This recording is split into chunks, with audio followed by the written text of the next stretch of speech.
Good morning and welcome to Midnight's Edge in the morning. It's Monday, the 1st of March. Hope everybody's having a good time.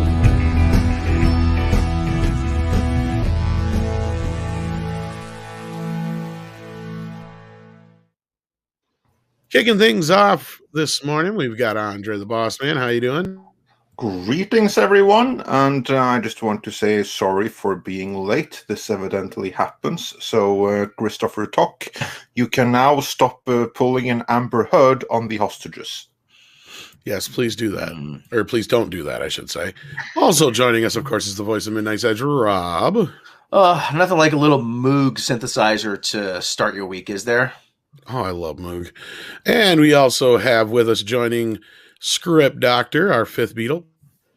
Good morning. Thanks for having me this morning. All right. If he's the fifth Beatle, does that make me the ninth Beatle? No, that makes you not on the Beatles. Yeah, I'm the forgotten member, Stumpy Pete. Stumpy Pete, big geek with glasses. Yeah, he died.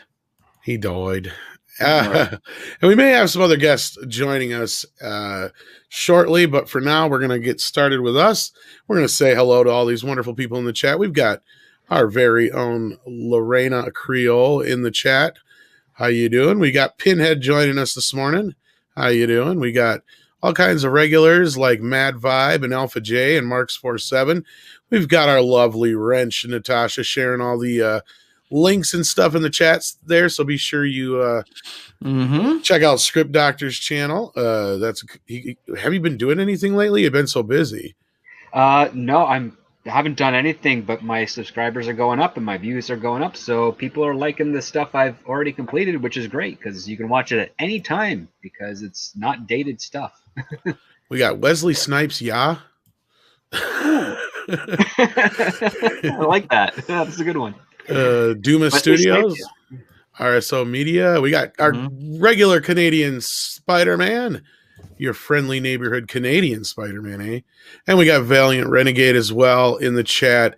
Thank you so much, guys, for hopping in this morning. We appreciate that. Pinhead, did Pinhead mention to you that he doesn't want to be a Pinhead? No more. He just met a nurse that he does dope for. Everybody, that's a deep dive, people, if you don't know that. Sometimes it must be a very, very deep one. So it's a song. It's awesome to start not just the week, but also the month. It's the 1st of March, everyone.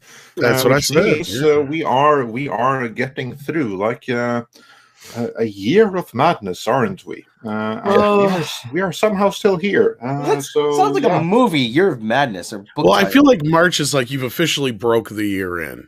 You know what I mean? It's not a new year anymore. This is your first oil change of the year, really. Right. Yeah, you're like, okay, we're into this now. You should be past writing 2020 on your checks. You know, no more excuses today. Yeah, don't remind me. I don't have any money and for that. girthy guitarist says, hoping for this day of insanity. Don't hold your breath. Don't hold your breath and just brace yourself. Yeah, we're back to clown world all over again. You know. But we do have a few super chats, Andre, if we want to address those. Yes, we do indeed. And just to get on that note, then even with the world falling apart around us, then we are going to try to lighten your day a little bit and take our mind off of things as we focus on our subculture or popular culture falling apart. So good stuff. Yeah. We have Roger Haynes who sent us a super sticker for Canadian $1.99. So thank you so much for that. And then let us see. We have this is a little bit out of order, but we'll get through it all. The Wall says, "Sup guys, can one of you ask Bill Burr if he can actually hear the cancel mob chasing after him?" I wish I could. I wish I knew Bill Burr. That'd be awesome. Yeah, well, it would be awesome, but I know a lot of stand-up comics that have been going after him for a few years, but. Yeah. But looking at him in the video that we published well, this morning or late last night, depending on where you are, it would appear that he can hear their sabers rattling. It absolutely would appear that way, wouldn't you say? Yeah, And we Fractal are Jack going wants to... a TV update. I still haven't got one yet. That takes money. But and not only that, like every time I go to like look for one, it's just it's been a mess. But anyway, no, not yet. Yeah. I think I've had the same TV for the last 12 years. I paid enough for it. I better keep it. Jeez. Yeah, exactly. And Spider Unlimited says for $4.99. I cannot bring it up on screen. Sorry about that, but this is how the software rolls. At this point, I have more faith in the Three Stooges hanging my wallpaper than the people running Lucasfilm. As well you should, and we're going to get into that. And Gran Wazoo 42 sent us a €5 super sticker of a cute little doggy, so thanks so much for that. Shogun Gaming sent us a 14 Danish krona unicorn super sticker, so thanks so much for that. And Mr. Tickle Trunk sent us a $2 Canadian cute little doggy super sticker of like the amazing little Shiba Inu. They're so cute. Too bad about their personality, but they're really cute to look at. And I believe that we're mostly caught up to this point then. No, not quite. We have a couple of more. We have some woke bloke who sent us. Let's see if we can get that up on screen here. That should be possible. Just give me 1 second here. Tom, can you see the one from woke bloke? No, all the farther I can go up is... I got it. Some woke bloke says for 20 Australian dollars. Thank you so much. With all the damage done to Disney by Kathleen and in effect Marvel, why hasn't Feige spoken up to the Bobs? Well, maybe he has. That's like the thing. We don't know. What we do hear, don't we, Tom, is that there's growing signs of resistance several places within the industry, especially in Lucasfilm, and you got to imagine in Marvel as well, because like there's a spillover effect from all the wrath against Kennedy's Lucasfilm that everyone wants to take down Disney Plus, and that affects Marvel too. So you got to imagine that there's some spillover. Actually, Tom, before you say what we have heard, Script, have you heard anything about this? Like, why hasn't Kevin Feige spoken up? Probably because technically it doesn't have anything to do with Marvel, but I would imagine, considering the fact that the social media traffic for WandaVision has pretty much fallen off a cliff since the reveal of Gina no longer being brought back for Mandalorian. It was funny how those two coincided, wasn't it? Yeah, it was pretty miraculous. I would not be surprised if he at least scheduled a meeting to say, hey, whatever happened over there on the Disney side Lucasfilm side of thing, it's affecting Marvel, and we're the only company that's kind of keeping the rest of Disney afloat at the moment. Yeah. So I wouldn't be surprised if something started. Because my observation is that people were pretty happy and excited about WandaVision right up until Gina Carano got fired, and at that point, excitement fell off a cliff. Yeah. That's just my observation.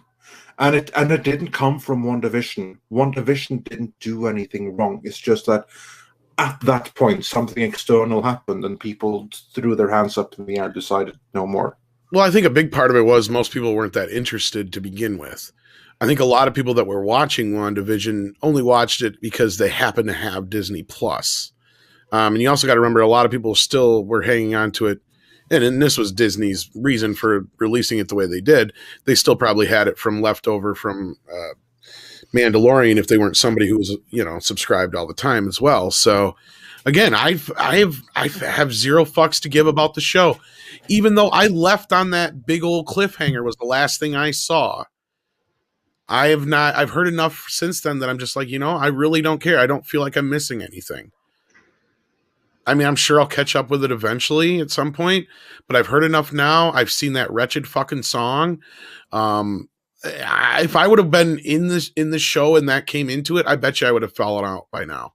Like, I'm almost like, I'm worried to watch it now, because it's like any like I did have for it's going to go out the window, I think. And you've seen the big reveal anyway. I already knew that all along.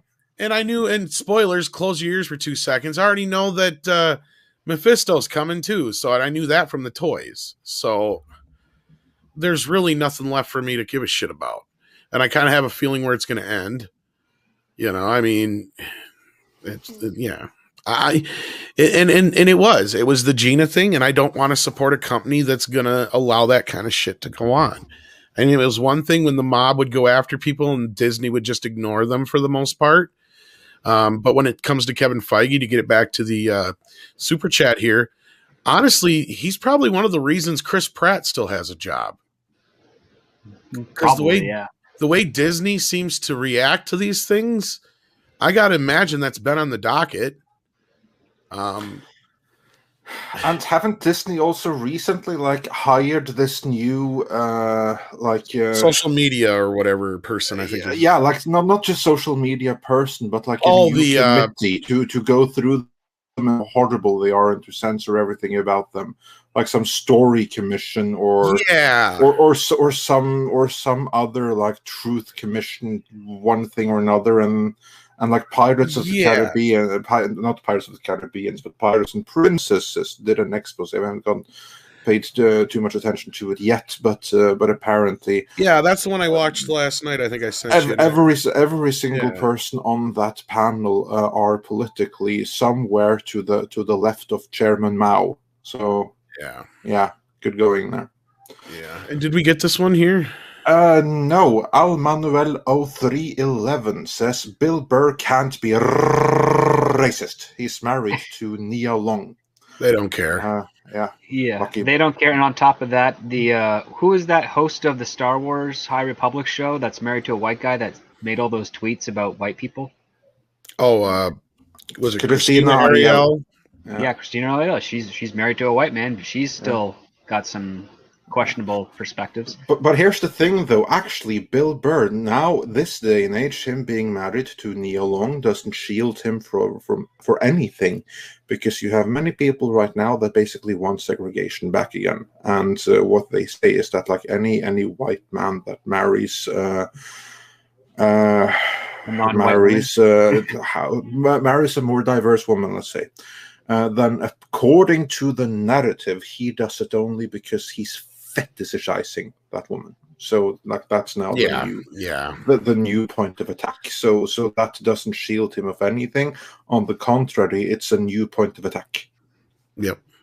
And I don't know if he's gotten away with it so far, but we'll have it there. And Tom, I don't know if we missed any more in between here, but then the next one is this one. If not, the chat jumped on me, of course.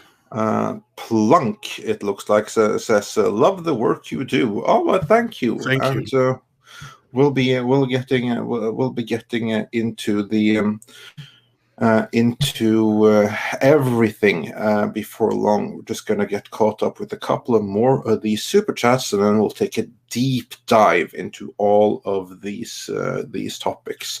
Darius Münchhausen sent us $1.49 super sticker of a bucket of popcorn, and that's actually going to be really practical, because we have quite the show for you today. And Thunderstorm says Bill Burr will perform his best Tim Pool mimic. My favorite part is when he's like, don't you have a figure? No, you fucking nerds.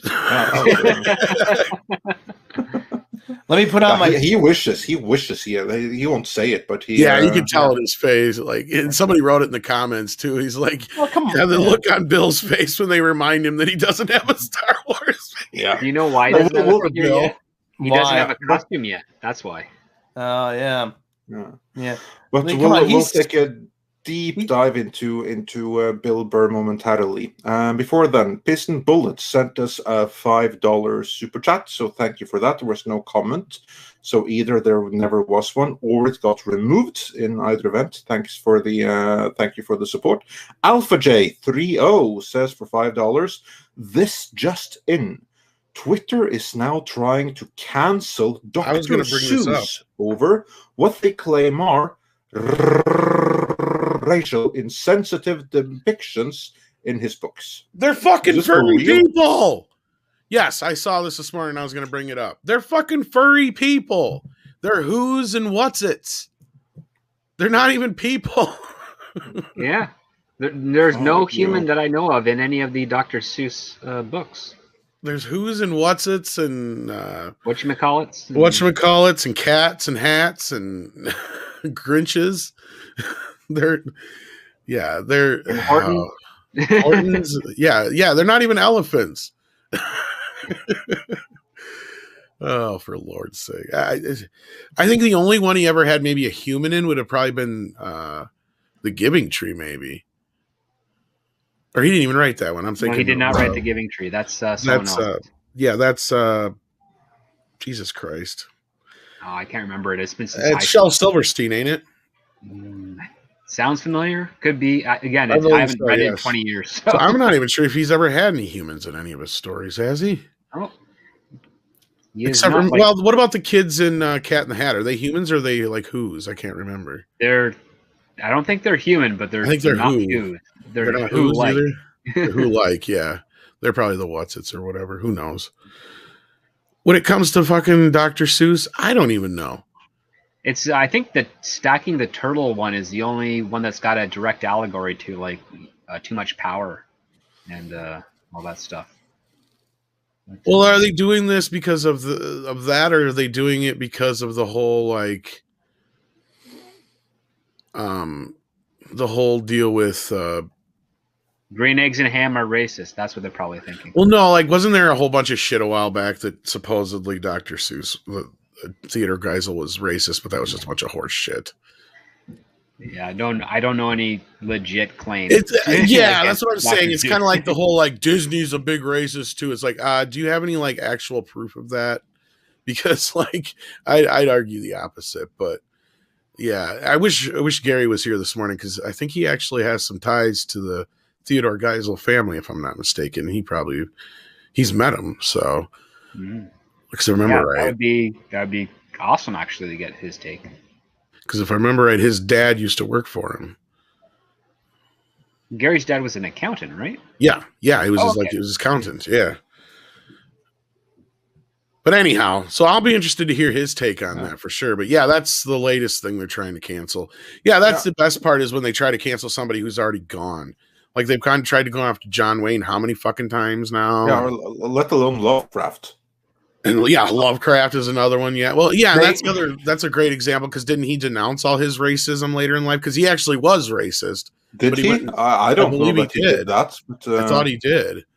I'm not so sure about that, but maybe he did for all I know. But yeah, they've tried a couple times to cancel John Lennon. Like, oh, he was a domestic abuser. I'm like, you think I don't know that really? Everybody who's a Beatle fan knows he wasn't very kind to Cynthia. I'm like, geez, get with the program, people. Come on. Yeah, they try to go after Michael Jackson every few years. And Cellar Door says I'm right because I could have swore there's like some story where he had like correspondence with another author later in life, and he realized. You know what? Hold on a second. If you're trying to cancel Woody Allen for something they said they found no evidence. Why are people going after Roman Polanski? Yeah, well, they try. He's one of them that they do and then they don't, and then they do, then they don't. Yeah. But I've been watching that Woody Allen documentary, not to get too deep into that, and I'll tell you, they're grasping for straws in that damn thing. I was one who kind of believed it for years, and I'm just like watching this thing, and I'm like, they're not even consistent in their own shit here. Yeah. Like, I mean, it's very inconsistent, and and then again, you can do your own research. It's all out there. I just don't know. I mean, and I'm not one of those who's like a Woody Allen fan, so I have no reason to really stick up for him. Like, I can't even think of one movie of his that I've got a few of his movies, but they're not ones that I watch all the time. In fact, some of them are ones I've never even watched, like Sleeper and stuff that I got, but I just haven't watched yet. Yeah, have you ever seen Everything You Ever Need to Know About Sex, but we're too afraid to ask? That's probably the only one I have really seen of his, besides what's the one, View from a Mall or some shit like that. And that thing was fucking horrible, and I don't even think that was one of his movies. I don't think he didn't direct it. He was just in it. Yeah, and then like otherwise, I've seen like a few of his other movies from like the mid 2000s, and they were like, yeah, they're all right. Yeah, Natasha's saying that Roman Polanski is canceled in France. I'm like, okay, all right, but but they just haven't gotten around to it in America. So, but the people, like I said, listen, this. Okay, yeah, you want to say Woody Allen is a scumbag? Fine, he's a scumbag. But you know what? He made some great movies. I'm like, yeah. I mean, here's the thing: not all celebrities are going to be nice people. Okay. Some of them are going to be nice. Some are going to be scumbags. I'd say that probably most aren't. It's just what's the level of their offense. And again, who are most people to cast stones? And that's kind of like the problem with casting. Every single person on this panel, and every single person out there watching, have done something cancelable in their past. It's like simple as that. Everyone has. Okay. Kind of like the problem. Andre. Okay. I have to come clean now, okay? Yes, I rip tags off of mattresses that say "Do not remove my penalty at all." I know the place where I buried bodies. You know what's even weirder, and I get it, and you're totally, you can think whatever you want about him. Obviously, Cellar Door. I'm not trying to change your mind, but you bring up the fact that he married his adopted daughter. All that documentary has done to me is made me believe that he had less of a relationship as a daughter to her before their relationship started than anything did before. Like, because the way that documentary paints it as, he has no time for any of those kids except for a couple of them. And even then, like, most of them are still on his side. So it's a really odd documentary. I don't know what they're trying to accomplish with it. And again, it's not something we get into here. But yeah. Yeah, no, that's way on the side of anything that we cover. I don't think we've ever. All I'm trying to say is, if any context whatsoever, the goal that documentary has is failing, in my opinion, and I'm going into it completely like unbiased. So yeah, but moving on from there, Iberman says documentaries. So watch that one about the Strangler from LA. They got on Netflix. That one's burning up. That's actually really good. Yeah, there you go. But as I was saying, Iberman says for $4.99, I'm not a fan of canceling, but why can we not make our voices heard about this Jar Jar Abrams news and make AT&T know we do not want this? We will get back to that later on, so hold your thought on that. All I will say right now is that they kind of like made virtue signaled so hard that they're completely shielded from any kind of attack, aren't they? Script, like, there's sure no one in the industry can go against JJ on his Superman project, can they? No, not really. I mean, he's got a pretty solid contract, and on top of that, we're seeing some patterns of what Kathleen Kennedy has been doing with the Star Wars franchise over with JJ. It seems like he's just going to be towing the line of that and compromising Warner Brothers for the future. Yeah. So the virus is spreading. Good stuff. And we will get into that a little bit later on. Until then, Thunderstorm says WandaVision Episode 8 is totally different. The other episodes were just a setup. Yeah, you know what that tells me? That you have 7 episodes of filler before you actually get down to the real story. That's a problem. That's not to the series credit at all, if you ask me. Yeah, I mean, like I said, if you're doing all this setup, better be one hell of a payoff. Yeah. I mean, I better see like John Krasinski show up. Hi, I'm Dr. Reed Richards. Nice to meet you. Yeah, and I've seen the whole, like, again, I've had everything spoiled to me even prior to dropping out of the show for the most part, and I don't know. I'll probably get back into it because are we going to continue to review them or? I think we'll do one for like the final episode. Yeah. Well, final episode. I think it's this Friday. Yeah. Yeah. So yeah, on Friday or Saturday we'll do like one rounding out the entire series. I see no reason not to do that. So yeah, gentlemen, that's your homework. I'm not going to make you watch any Star Trek or anything right now, but you have to suffer through some WandaVision. Oh, how convenient! Because there is none. After at least another year. And it's going to be a while after that. We could probably talk about that a little later too. But yeah, trekking across the universe. Not anymore with Kurtzman verse. What? I hope not. Anyway, the clock is ticking. Let's just put it that way. Clock is ticking. Yes, indeed. With that, did we have any more super chats before we get into the main topic? Yes, we do. N. Sheehan wonders for £10. What's her secret? How has Kathleen Kennedy survived so long? Well, Script, you're in the industry. How has Kathleen Kennedy survived so long? Well, prior to her becoming the president of Lucasfilm, she was actually a rather revered and effective producer for what she had to do. She was connected with and associated with some of the best talent on directors and other producers and actors in the industry for about 35 years up until that point. So yeah, she's paid her dues, earned her way, and made a lot of connections that have given her a lot of power, pull, and probably a lot of access to some filthy skeletons in a lot of people's closets, and you can't get rid of her. Yeah. So that the people that say that there may be some level of blackmail there, they may not be entirely wrong, may they?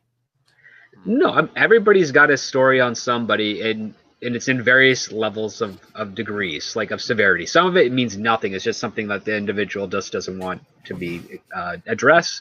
Others are far more severe. There's always rumors and conjecture about it, but it is some of the way it is, especially when you get into like the crazy circles that Kathleen Kennedy has been involved with for a while. There's an old saying around sports Script. And he goes, it's easy to win when you're coaching Michael Jordan. Yeah, exactly. Well, and that's the thing is I've even pointed out is even if she didn't, like, let's just say for the sake of argument, one way or the other, since we don't have any proof of it, didn't have this magic safe full of all these secrets, she's still the most powerful producer in Hollywood of all time. Yeah, hands down. The only person who can probably give her a run for her money right now would be Kevin Feige. But the sheer amount of years that she's been in the industry, the amount of movies that she's been involved in, the shit that she's got under her belt, the fact that, I mean, we've even pointed it out in our videos many a times, like this is how things got to this point because you have somebody like her who you trust, which is basically like Rob pointed out. It's like you just brought Michael Jordan on your team, right? So what are you going to do? You're just going to give Michael Jordan a ball and let him run with it. And that's what Bob did. He's like, okay, you seem to know what you're doing. And especially after Force Awakens and Rogue One, he'd have just been like, yep, go ahead, do your thing. And I would do the same thing. I mean, nobody can fault him for that.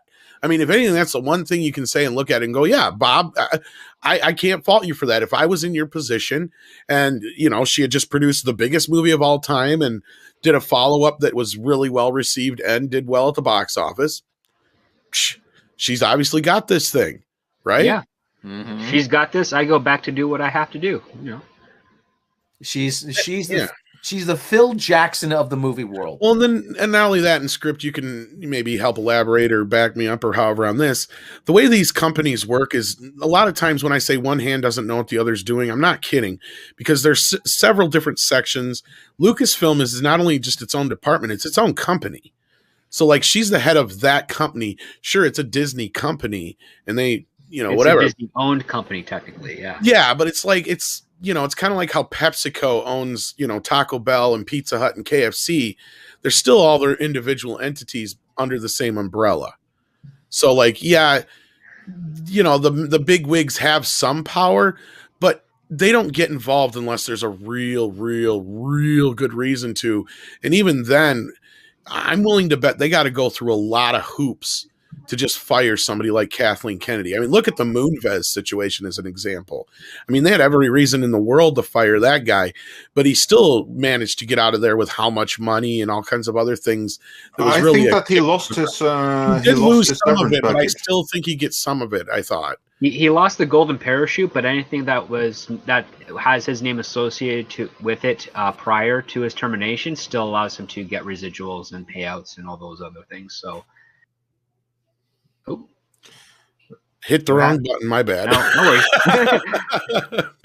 But no, I think, and that's the other thing too. As I was going to say, is I think he didn't get the big payday, but wasn't he like taking him to court or something like that over it too? Because like that's the thing, is without him being convicted of anything, I don't know if they have any grounds to stand on.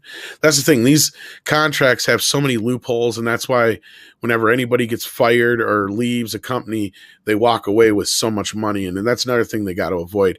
Maybe there's some huge like out clause in there to where if they try to fire her ass, they got to pay her so goddamn much money that it's not, because that's what we heard. And again, take this with a grain of salt. That's what we heard about Kurtzman's contract, was that it wasn't such a much. It was such a it wasn't that big of a contract where it was enough for CBS to worry about on the one end. But if they were to fire him, it would have cost them a whole lot more in severance, I guess is what I heard. Yeah, they have like a severance type of clause in a lot of contracts. So if you're like signed for say 2 years, 5 years, whatever, 10 years, they equate what a severance would be for an early termination, and it's usually pretty big because it's based on I think average rate of success is the term, if I'm not mistaken. So they calculate how much you would have made the company if you were like just above the line, so to speak, and then that's why the payout would be so big. And if you started off really strong, that would go towards calculating your average over the course of the rest of the term. So when you have something like The Force Awakens, which was like a $2 billion film, and then on top of that, you got Rogue One, which did well. And then when you aggregate that with The Last Jedi and The Rise of Skywalker all breaking $1 billion, that can all be factored into a type of severance payout if they wanted to prematurely terminate her contract. Yeah. And so a lot of money. So yeah, it's in other words, it's easier said than done to get rid of someone like Kathleen Kennedy. And I can imagine. I just want to go through 2 more super chats. Then we're going to get into and really take a deep dive. I mean, into the first topic of today, which is Bill Burr. On that note, Christopher Tuck says, I would have bought a Bill Burr figure. Yeah, we'll get into that. And ActionCom says for $10, thank you so much for keeping our lights on. It's not unheard of for a company whose employees faction to remove everyone and throw out a toxic civil war into the street. Could that happen? And what would be the consequences? Yeah, to me, that actually ties right back to what Script was saying. That thing that they have to get rid of is actually Kathleen Kennedy, and once they have gotten rid of her, then they can relatively easily get rid of every single person in her faction without too much of a hassle. Getting rid of her, that's like the big thing. That at least is my understanding of it. Script, am I completely off there? No, I mean, it with any type of new head of a studio, they usually get rid of a lot of the people that would still be grasping onto the previous head's ideas, because again, they want to start fresh. They want to have full control and credit over the new projects that are coming in there, even if they are identical to what was being done before. So that could be the case. The problem we have here is Kathleen Kennedy going to go? Like, what is her contract going to be softly extended? Is it going to be not renewed at all, and she's just going to play it out, and then she's going to go on some sort of? Are they going to give her like a celebratory exit type of thing, and have a new person come step up to the plate? I don't know. It's very curious. She'll get another Lifetime Achievement Award from somewhere, and AFI or something. Yeah, as a way of validating, like that, as their way of defending her to the rest of the industry.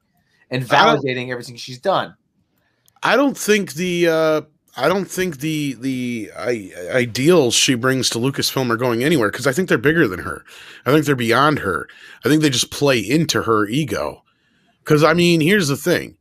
This shit that's going on in Lucasfilm goes beyond Lucasfilm. It's in Disney, period. No, this is true. Yeah, because you have like this commission, as we said. You have like this cultural washing commission, which is right now pointing to everything in Disney's history and calling it problematic, slapping content warnings on the Muppets of all things and everything. Exactly, and that's why I keep saying way beyond Lucasfilm. Yeah, so the people who blame here are actually the higher ups at Disney for allowing this to infiltrate the entire company. Yeah, what she's doing is metastasized throughout the entire company. That's what I'm trying to say. Yeah, like, so she's just another useful idiot in this whole mess eventually. Like, yeah, once she's gone, that's fine. You can get rid of all the Kurtzmans, you can get rid of all the JJs, you can get rid of all the Kathleen Kennedys. There's still going to be another one to replace them. It's not that she's a useful idiot, she's queen idiot. Well, she may be queen idiot in this instance, or she's just passing through, because you guys got to remember, she's almost 70 damn years old. Do you really think the only thing she's really hopped up on is the female part of it? She don't probably give a shit about the rest of it. But she's been this has been brewing with her for a very long time. Back in the 70s when they went to see SNL, there's no women on the cameras. I'm like, yeah, because they weigh 300 fucking pounds each. That's why, you dumb broad. The camera's not the women. But anyway. And I've been yeah. No, but like again, early 80s, but yeah. And from what we've been hearing, Momita Sungupta is who she's probably prepping to be her replacement. And I gotta imagine she's not going to be any better. She might be a quieter, less, obviously because we don't know who she is, like Kathleen Kennedy. But Momita Sungupta, she, like I said, just looking at her resume, all she's really done is the day-to-day financial work and stuff, signing the checks, making the phone calls, setting everything up so everybody else can do everything. When she went to Netflix from, where was she? Was at Viacom or somewhere? She was at Viacom. She did a lot of work. I believe she started at Viacom, yeah. Yeah. When she went to Netflix, she didn't do shit because she was in breach of contract. So she just sat there. They most likely told her, yeah. Just kick back, relax at home while we work this out. Don't worry. And then I don't know I can't remember what the settlement was, but apart from working on, well, that actually gives me a bit of a better feeling, because if they actually were willing to go through all that nonsense, then that means there was probably something about her that was good. And I don't mean like Natasha. What we do know about Momita Sengupta is that her name is associated with all the crappy shows that put VH1 and MTV into the toilet. That's I mean, yeah, we can have cause to worry right there, but at the same time, that's the most you've given me to have cause to worry now. Yeah, but at the same time, from her job description, it doesn't appear that she's going to have any sort of creative decisions to make. And welcome, Paulie. How you doing this morning? Good morning. But Tom, hey, Paulie, what's up? But the other thing too is that Momita Sengupta, like I said, when she was hot. After she was hired, that's when all this shit started to hit the fan. I'm not saying you're wrong either. Yeah, because in my opinion, I think Iger was going to turn the whole ship over to Favreau. And what do we always say? What do we always say, Tom, about Kathleen Kennedy? Like she tells Frank every single evening, "I'm not going down without a fight." I don't think she was going to give it to Favreau. No, I don't think Favreau wants the creative part was going to go to Favreau. I still don't think. I think you want to know my honest opinion, and you can call bullshit on it if you want to. I still say the initial plan, the original plan, after The Last Jedi after that big old blow-up meeting that we heard about, was James Gunn was supposed to oversee, kind of via Kevin Feige vicariously, what's going on over in the MCU, while Feige was going to come over and clean up house at Star Wars. And that all went fucking apeshit crazy as soon as James Gunn got fired. Everything got tossed out the window and everything went nuts. So that put everything back by like 2 years' time. Disagree with me, re-agree with me if you want. I don't think Favreau was on board for any more than these couple shows. I really don't. I think he was kind of doing Iger a favor He had this little idea. He wanted to get into Star Wars. He's seen his in. And now Kathleen Kennedy has probably made it to where he don't even want to be there anymore, I bet. Would you? I mean, she's pretty much destroyed each and every one of his fucking shows now. Oh, yeah. The only one that's still got a chance is Boba Fett. And who's going to give a fuck? Hey, remember what we heard? That rumor was going around. She was saying, "I'll burn this silliness to the ground," and she's doing exactly that. She's standing in the house. One firing too. Yeah, she's standing in the house pouring gasoline on top of the stove right now. Well, and if somebody wants to, if they actually get Rosario Dawson out of there, I want to see somebody tell me that this isn't to, she isn't using this whole thing to sabotage Favreau with. Because if that's the case, then why wasn't she fired over the whole John Boyega thing? Because they even had a face-to-face meeting. Remember? I'd love to see the notes from that meeting. Oh, I would love to too, because that's the first time ever Kathleen Kennedy probably got a dressing down in her entire life from somebody that was younger than her, below her, and of the not white. John, we're very disappointed in you. Hey, fuck off, all right, lady? I was in your movie. You shrank me on the fucking poster. What more do you want? No, that meeting was one of those meetings that Gina was talking about. That was Kathy's punishment. Don't you get it, you guys? They're treating everybody like children. That's what Gina was trying to say. They expected an emotional reaction to this shit. That's not how adults act. That's how children act. And punishing people for their actions and shit, that's the way children see things. And Boyega wasn't having any part of it, sounds like. In a professional... Oh, no, he did. He took part in it, remember? That was the whole thing. He called him out. They said, "You're right, Mr. Boyega." And they even had a special meeting between him and Kathleen Kennedy to where she could learn how to be more sensitive to African Americans. And they had a little meeting. That was her punishment, is she had to sit there and get dressed down by John Boyega. Now, am I saying they're in the wrong in this? No. But that's not even the point. So they're still going to do it. It was all for show. Yeah, do you think, this is her trying to reassert control now? And like, nobody talks to me like that. I got a feeling KK's resentful over that. I'm like, I've been in this business for how long? I'm being talked down to by an actor who's done 3 movies. Well, not only that, she's got to sit there and go, well, it wasn't even my fault. It was you motherfuckers because, you're kowtowing to Disney. She probably had nothing to do with it. Or to China, Disney is. She probably had nothing to do with it. But she's still the one who took the brunt for it this time. And let me tell you, I bet you're right, Rob, because she sure ain't used to it. Say that again. When was that meeting? Say that again, Tom. People don't say I'm right very often. Note the day with time, people. When exactly was that meeting? Boyega, I'm trying to find I think it was September. Yeah, timeline like last year. It was after November, he did this GQ piece talking about how he was sidelined. So it was around September, October, November. No, it was November. Well, it may have happened in September, but we learned about it in November, so it probably happened in September, October, I would imagine. Was that in conjunction with him wanting more lines and Rise of the Soy Walker? No, this is way after. This was after. Way after. This was when he had his this was right after the BLM thing when he come out and he's like, I don't give a shit if this kills my career. Right. And then he went out and he said some things about it. And so then they had to play nice in the press about it. Mm-hmm. And KK basically had to take the brunt of that one. Which I don't say, hey, you know what? Fuck it. It may not have been her fault, but it's kind of like getting, Al Capone on fucking tax evasion. You know what I mean? It's like sooner or later, something's got to stick. And if she got punished just like Gina would have got punished, then so be it. Good for her. Well, his contract was out, right, Script?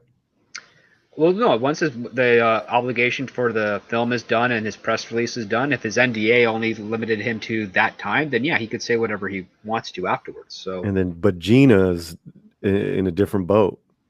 Not necessarily. She only signed a 2-year contract, so she just never. She got was out of renewed. Contract. So that's the thing is go ahead. Paulie. Yeah, because ultimately, I think that KK saw an opening to really teach try to teach with Gina and the whole, the World War II Holocaust, reference, where she couldn't touch Boyega's. Well, Boyega's probably never coming back, so she can't do anything she can't hold anything over. No, him. that was all about saving face. Right. Well, I'm just thinking too, because the BLM face. time, Boyega and all that, they're KK wasn't gonna come near to commenting or. She couldn't weasel out of that one exactly. Yeah. Exactly. That's no. And again, even though it wasn't technically her fault, like, I mean, this is the one time I can say, really, I mean, she didn't write the fucking story. She didn't make the poster. I guarantee you that was Disney on the poster part, and JJ was setting him up for the story part. That was all Ryan and whatever decisions that were made afterwards. And I mean, she may have been a part of that. I don't know, but it was clear that they re-steered the boat on that one. Whether it was because they didn't want him and Ray together, I don't know. Whatever reason it was, but that was surely what he was insinuating. Slimer Snarf, holy cow. You come in here every day with that awesome fucking icon and you drop the best super chats, man. Happy Monday, he says. Poor Andre has been waiting on the diving board for his deep dive for the past half hour. Yes, he has. Yeah, so we're actually in the middle of it now, kind of. Yeah, kind of. But it all leads to the same road here. And again, thanks to Slimer, Snarf, for an awesome super chat, for awesome understanding and empathy, and of course for a very generous donation that absolutely keeps the lights on and the coffee jugs filled for all the burning, all the midnight burning oil that's going on, especially in the making of this last video. Because this thing here, the one that we dropped late last night if you're in the US, and the middle of the morning if you're in Europe, the one about Bill Burr, that was one that absolutely required burning midnight oil. So let's take a deep dive into that. Well, that actually... I was going to say, Stephanie actually wrapped up the KK part of it pretty well. Okay, go back to Stephanie. Yeah, because I mean, that's really what KK is. She is a phony. Let's be real. Her resume has more to do with Lucas, Spielberg, Eastwood, Milius, and you could add, Robert Zemeckis to that list. She stood on the shoulders of giants. Because when you look at her resume of movies, when she doesn't have somebody like that involved, you get crap that nobody's ever heard of again and milk money. That's part of the course for Hollywood too. Yeah, you get the butt of jokes and things nobody's ever heard of. That's what you get. No, that was Frank's. You stay away from that. No, following on from that, that's not a bad example. Very generous $50. Thank you so much for that. The Wall, who says, Kathleen Kennedy did not get where she is on merit. Got where she is by being first to try the casting couches in Hollywood before they were purchased. Can't be fired. She knows where all the skeletons are buried and on whose couches they were made. That's not a bad way of putting it. That's not at all. And we've heard from others that that blackmail thing is not completely without merit. Script, you were saying. Yeah. Well, I mean, considering the fact that Kathleen Kennedy wasn't really on the talent side of things, the casting couches is not as frequent on that side as you'd expect. It's usually more like just do the job, and then if they're attractive, people kind of gravitate towards them, and other backroom deals happen already after the hiring has taken place. It's hard not to. You didn't see her epic performance in Temple of Doom as one of the dancers behind. She was already in the industry by that point. The I know. I'm just all about breaking in. No, but it's hard to argue the whole. Yeah. Sorry. Go ahead, Paulie. Oh, that was a good joke, though. My joke is done. She made a lateral move from crew to background dancer. Well, I was going to say it's really hard to kind of make the whole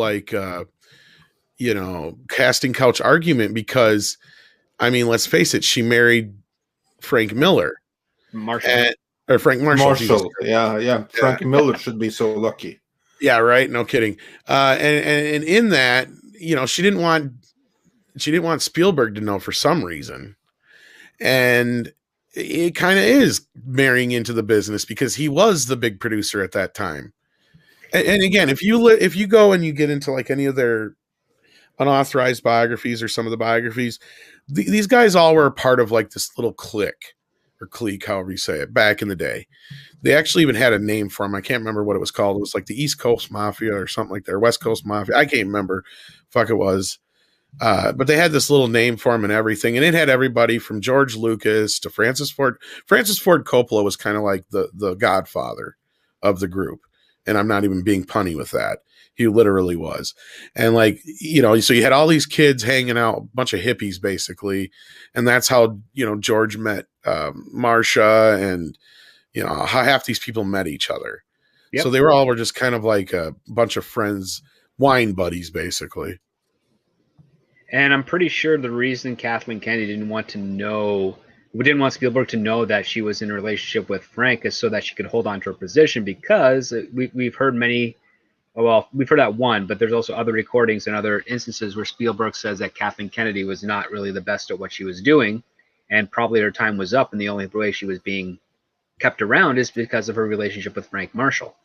And this is something that I have heard very consistently. That basically is that what's Frank Marshall was the one that petitioned to Spielberg, let's keep this woman around. Like I'll make it worth your while, but I want to keep her around for my own reasons. And they ended up marrying. Genuinely liked her.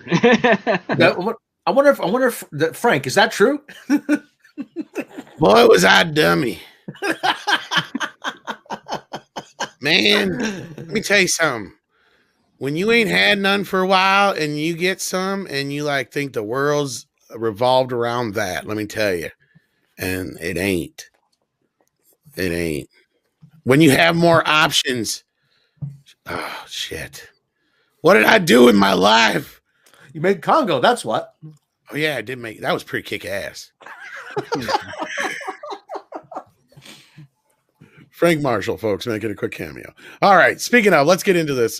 So yeah, we had did this video last night because it was brought to my attention by Thundercats Ho that Bill Burr had spoke out again on his podcast about this situation. I speak out the term, I guess, kind of loosely here, but he addressed it kind of. Because it was kind of brought up. Paid lip service. Yeah, he didn't volunteer it. Let's say. Yeah, he probably was hoping the conversation wouldn't even go there. Well, and I'm even willing to give. I'm willing to put money on that, because the way this video was edited after the fact, as we pointed out in our video last night, it was clear that Bill was not comfortable talking about it. He made his statements of what he was going to say about it, and then it's like let's cut this conversation off, and he literally goes to a cut at one point, like it cuts off abruptly, goes to an advertisement. And then comes back, and they're talking about something completely different. So it's like, okay, there's either parts of this missing, or he's like, yeah, we're getting too in the weeds here, and I can't talk about it. I don't think any contracts are signed for the next season, though, because that was what I was told from our people before Gina was even fired, quote unquote, in quotations, because that's where we said, well, yeah, of course they said that the contract, they don't have a contract with her right now, so she never really, she's not even really technically hired. Yeah, they're all between contracts, which is not very promising for Mando season 3. Yep. Yeah, I think Pedro Pascal's the only one that's got a 4-year on him. But I'm just amazed we have people, though. Tom, when did we get people? Tom, hello. We've had people, Rob. They just don't talk to you because they know you'll blab everything. Oh, that's right. Okay, moving on. You're worse than Tom Holland. I am. Oh, darn. That was a very awesome Spider-Man 3 name reveal teaser, I have to say. That was kind of funny. Yeah, it was. And we have one of our toxic femmes with us right now, Miss Mary Mayhem. How are you doing? Hey, guys. How are you? Doing well. Yeah, I was taking a look at this earlier. Lord Leviduck. Yeah, did you have a chance to watch the video we put out yet? Oh, yeah, it was one of the first things I did this morning, whenever I woke up. So we can have your take on it. But yeah, Tom, carry on with the story. But yeah, so this was brought to my attention, and we're listening to it. Rob and I watched it, and we're just like, I mean, this is one of the few times we're just like, I mean, we got to kind of let him speak for himself here. We don't want to interject too much. We don't want to, you know, editorialize it too much. We just want to let it be. Because this is one where everything is in the body language. Yeah, and I mean, we did cut through it a little bit, obviously for timing and, you know, to make it a bit transitional and whatnot. And there was bits that, you know, we didn't necessarily want out, you know, like where he says certain words and stuff that the YouTube bots don't like, and other people said words the YouTube bots don't like. So we tried to work around certain things, but, you know, we tried to present it as best we could without it being, you know, out of context. And I think we did a good job with that. And I mean, Bill's clearly affected by this, because prior to this, right after it happened, this is something we didn't have in this this video. I wish we had, but we put it together so quickly. But he had brought it up. He didn't name anybody by name, but it was right after Gina was fired. He said, "Cancel culture got another one of my friends," and I'm just, you know, I'm hurt. I'm upset, and I'm sick and tired of this kind of stuff. Basically, I'm paraphrasing, but you know, just a quick quote about it. I mean, he talked about for a minute, and that was it. And then, as I was saying, like they were talking about cancel culture and other things unrelated to Gina, and Joe DeRosa brings up Gina. I don't know if we want to watch a little bit of a clip here, Andre. Or yeah, let's watch a little bit of the clip. Does he lose his tour? Well, that's the thing. There's all this press right now about Timberlake lost nothing, but Britney Spears lost it, and it's like Britney Spears didn't lose anything. Well, even that is up for debate when they talk about that, because they're like, who made her crazy? I'm out. This is just like, I swear to God, they're gonna go back into history, and anything that a woman did, they're gonna make a guy's fault. I wonder if do you think in like 10, 15 years they're going to look back at a couple of these Me Too cases? You know, the bad date ones? I keep being like, should we have treated that person like Harvey Weinstein or whatever? They absolutely, Bill, I keep saying, I was saying it the other day about Gina Carraro or whatever her name is. It's like, look, you can say that her tweet was stupid or clumsy or whatever, but the reaction to it to me was so crazy that I was like, guys, this is going to be a thing that you look back on. And the example for that is, everybody said George W. Bush was the devil. If you in any way supported him or liked him or whatever, you were the devil. There was something wrong with you. You were a racist. You were this, you were that. That fucking guy is on the talk show circuit now. He goes on Kimmel and he kicks back and he gets applause breaks. Everybody goes, he's kind of cute. Remember how dumb he was? Whatever. And they're going to be doing that with half of these canceled people and going, shit, man, sorry about that. Sorry about the last date. It's like a guy in jail for marijuana sales right now in L.A. You know what I mean? I just saw Pee Wee Herman on the Wheel of Fortune. Yeah, that's what I'm saying. They ruined Pee Wee, dude. And he was jerking off where you're supposed to jerk off. What was he offending those other fucking people jerking off? Those local cops saw a big score. That's what they saw. Oh God! Yeah, see, he keeps trying to. And when we cut through here, as he kept talking about other things. Yeah, I have notice how he tries to constantly shift the conversation away from Carano, which obviously he's very well aware is dangerous, touchy subject. No, let's not get too much into that.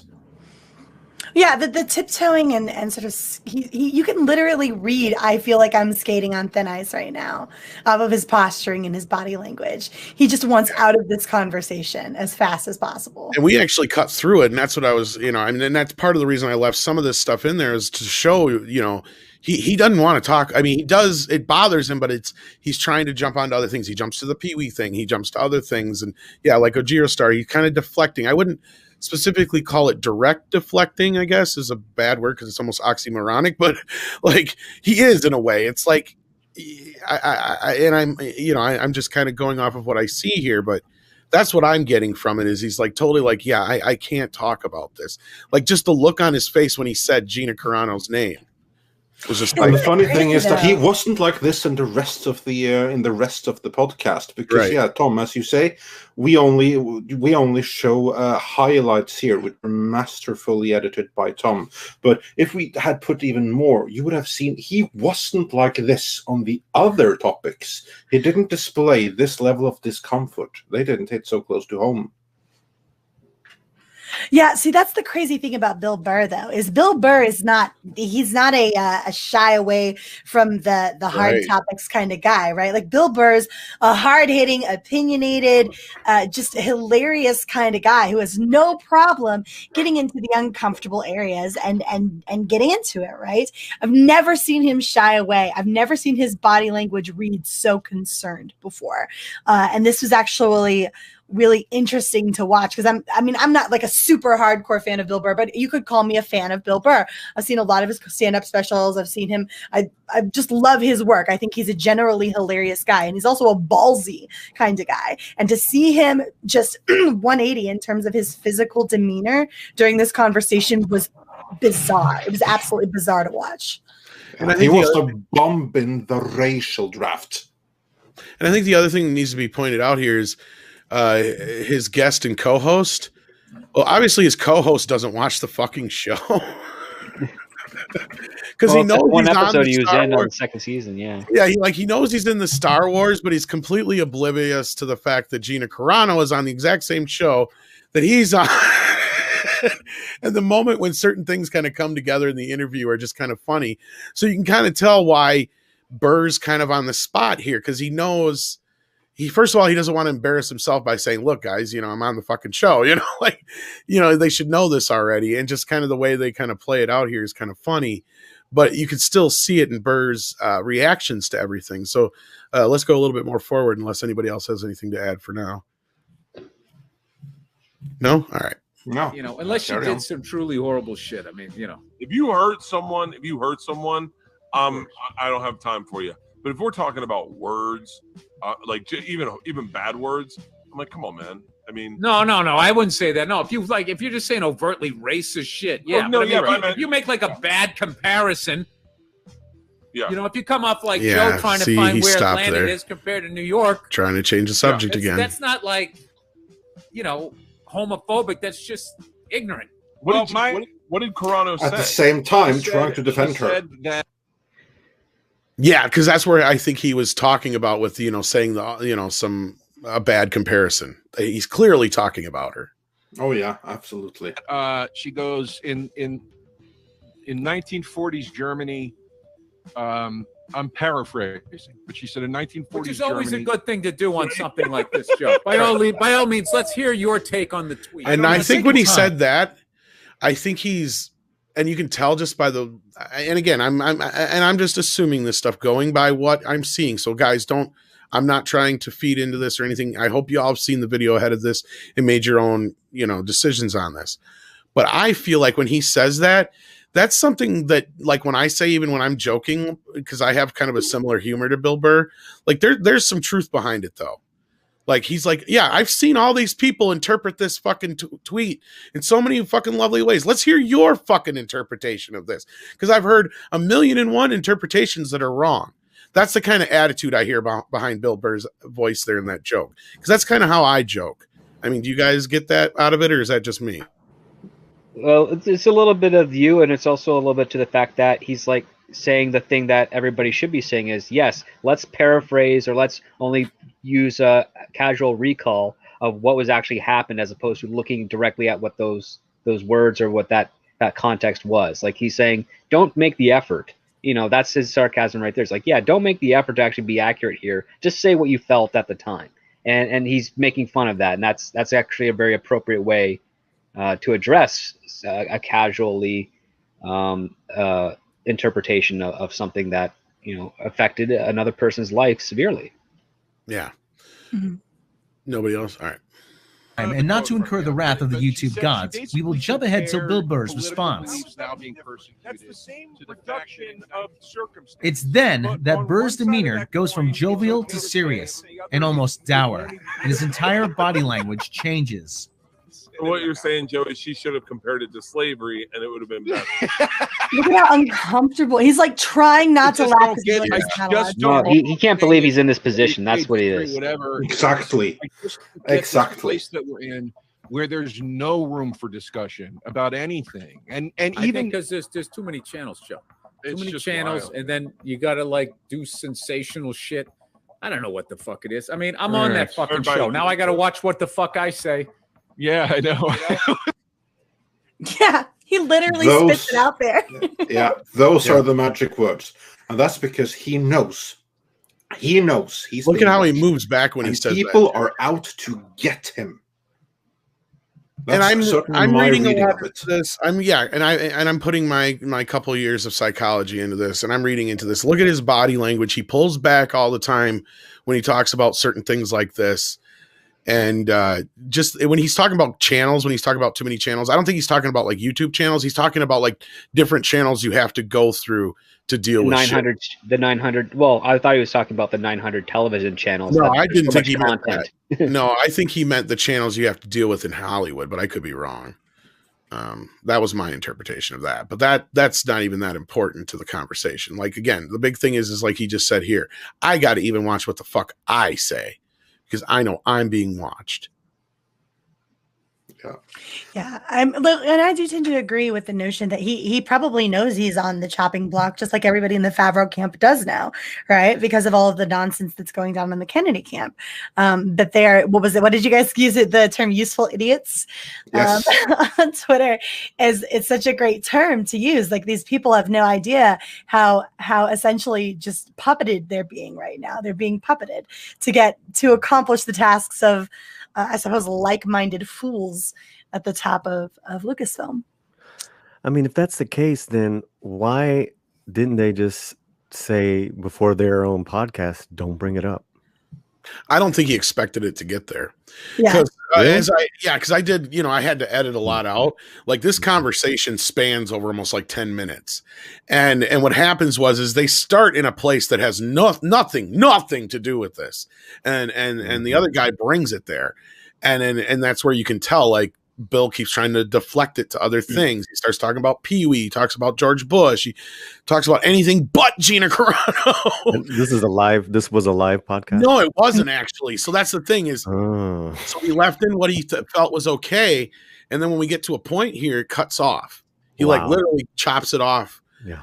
And you can tell it's like the way we'll get to it here because it's actually getting around to it. Yeah, I'm a fan of that show. Everybody. What show is she on? What show is she on?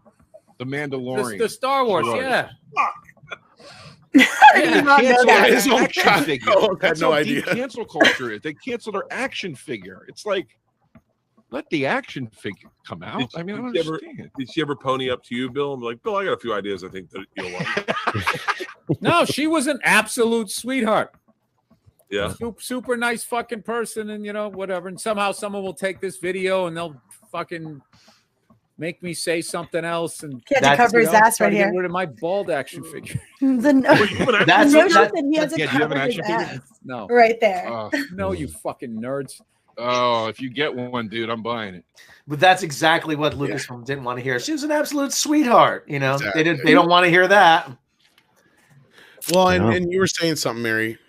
No, it was him covering his own ass right there, where he's like, oh, they're gonna take this. Like, it occurred to him as soon as he acknowledged that Gina Carano is a sweetheart, that she's a doll. Oh God, now I'm gonna be lumped in with this titled bigot, right? That's what they're gonna do. I think the funny thing is of all the shit that Bill Burr's ever said, ever done, that'll probably be the thing that hang on him, is that he supports her. He did not denounce her. Mm-hmm. And that's what they're going to do. They're going to say, well, he obviously, sympathizes with her, so he must be on her side, and that means he must be one of them. That's what they're going to use, and that's what they do. That's how they do this shit. That's how they got Gina. I wish I would have screen capped that damn tweet. There was a journalist who said, we've been looking for something for 2 months. We finally got it. It's like, yeah, this is exactly what they've been doing. They've been sifting through this stuff. They've been waiting in the wings. and they even bring it up here. That's where the conversation goes from here, and you can definitely tell that he knows he's being watched. He knows this shit's coming at him. Maybe not him directly, but he knows it's out there, and he's on that list. Yeah, I agree with that. Oh, honestly, I can't like. You were gonna say, Andre? Sorry. Yeah, no, I was just gonna say that. Yeah, you can absolutely like. He has the body language and the general like demeanor of someone that knows that they're being watched and who knows that right now in this moment they are on very, very thin ice. Mm-hmm. Yeah. Oh, are you kidding me? We did not put this in here. What the hell? Oh, it is out there. That is not where our ad is. They just like there's just people just waiting, just laying in the weeds. It really is, man. You think there is a group of people, like a type of person out there reading the trades and then going, Joe DeRosa signs a 6-figure deal. All right, let's deep dig him, find out what he did wrong, and that's how I spend my day. Absolutely. Let's show that he's human and he's made a mistake in his past, and let's take that dream away. I don't know how it works. Burr then attempts to change the subject, but does clearly show that he has valid concerns about this. Who's about to break? I guarantee you there's people lying in wait like that and just saying, this guy's starting to rise a little bit, you know? Let me just dig a few things up. It's got to be. I mean, the shit comes out so fucking fast. It's crazy. It is kind of crazy. Yeah. How about you just be an individual and you continue to buy tickets to people that you want to go see? Mm-hmm. Yeah. And just sort of fucking, because that's one of the things that's weird to me is a few people that have like they go back out on tour, and then like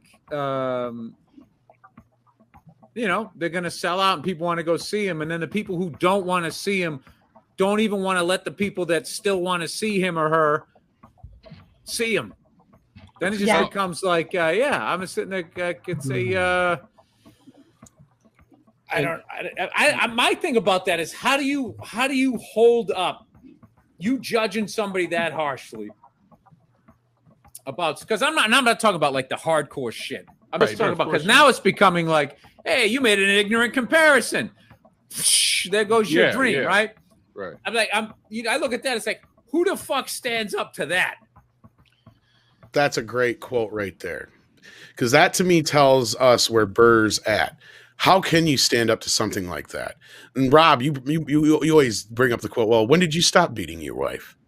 Yeah. First question for $50. When have you stopped beating your wife? Yes or no?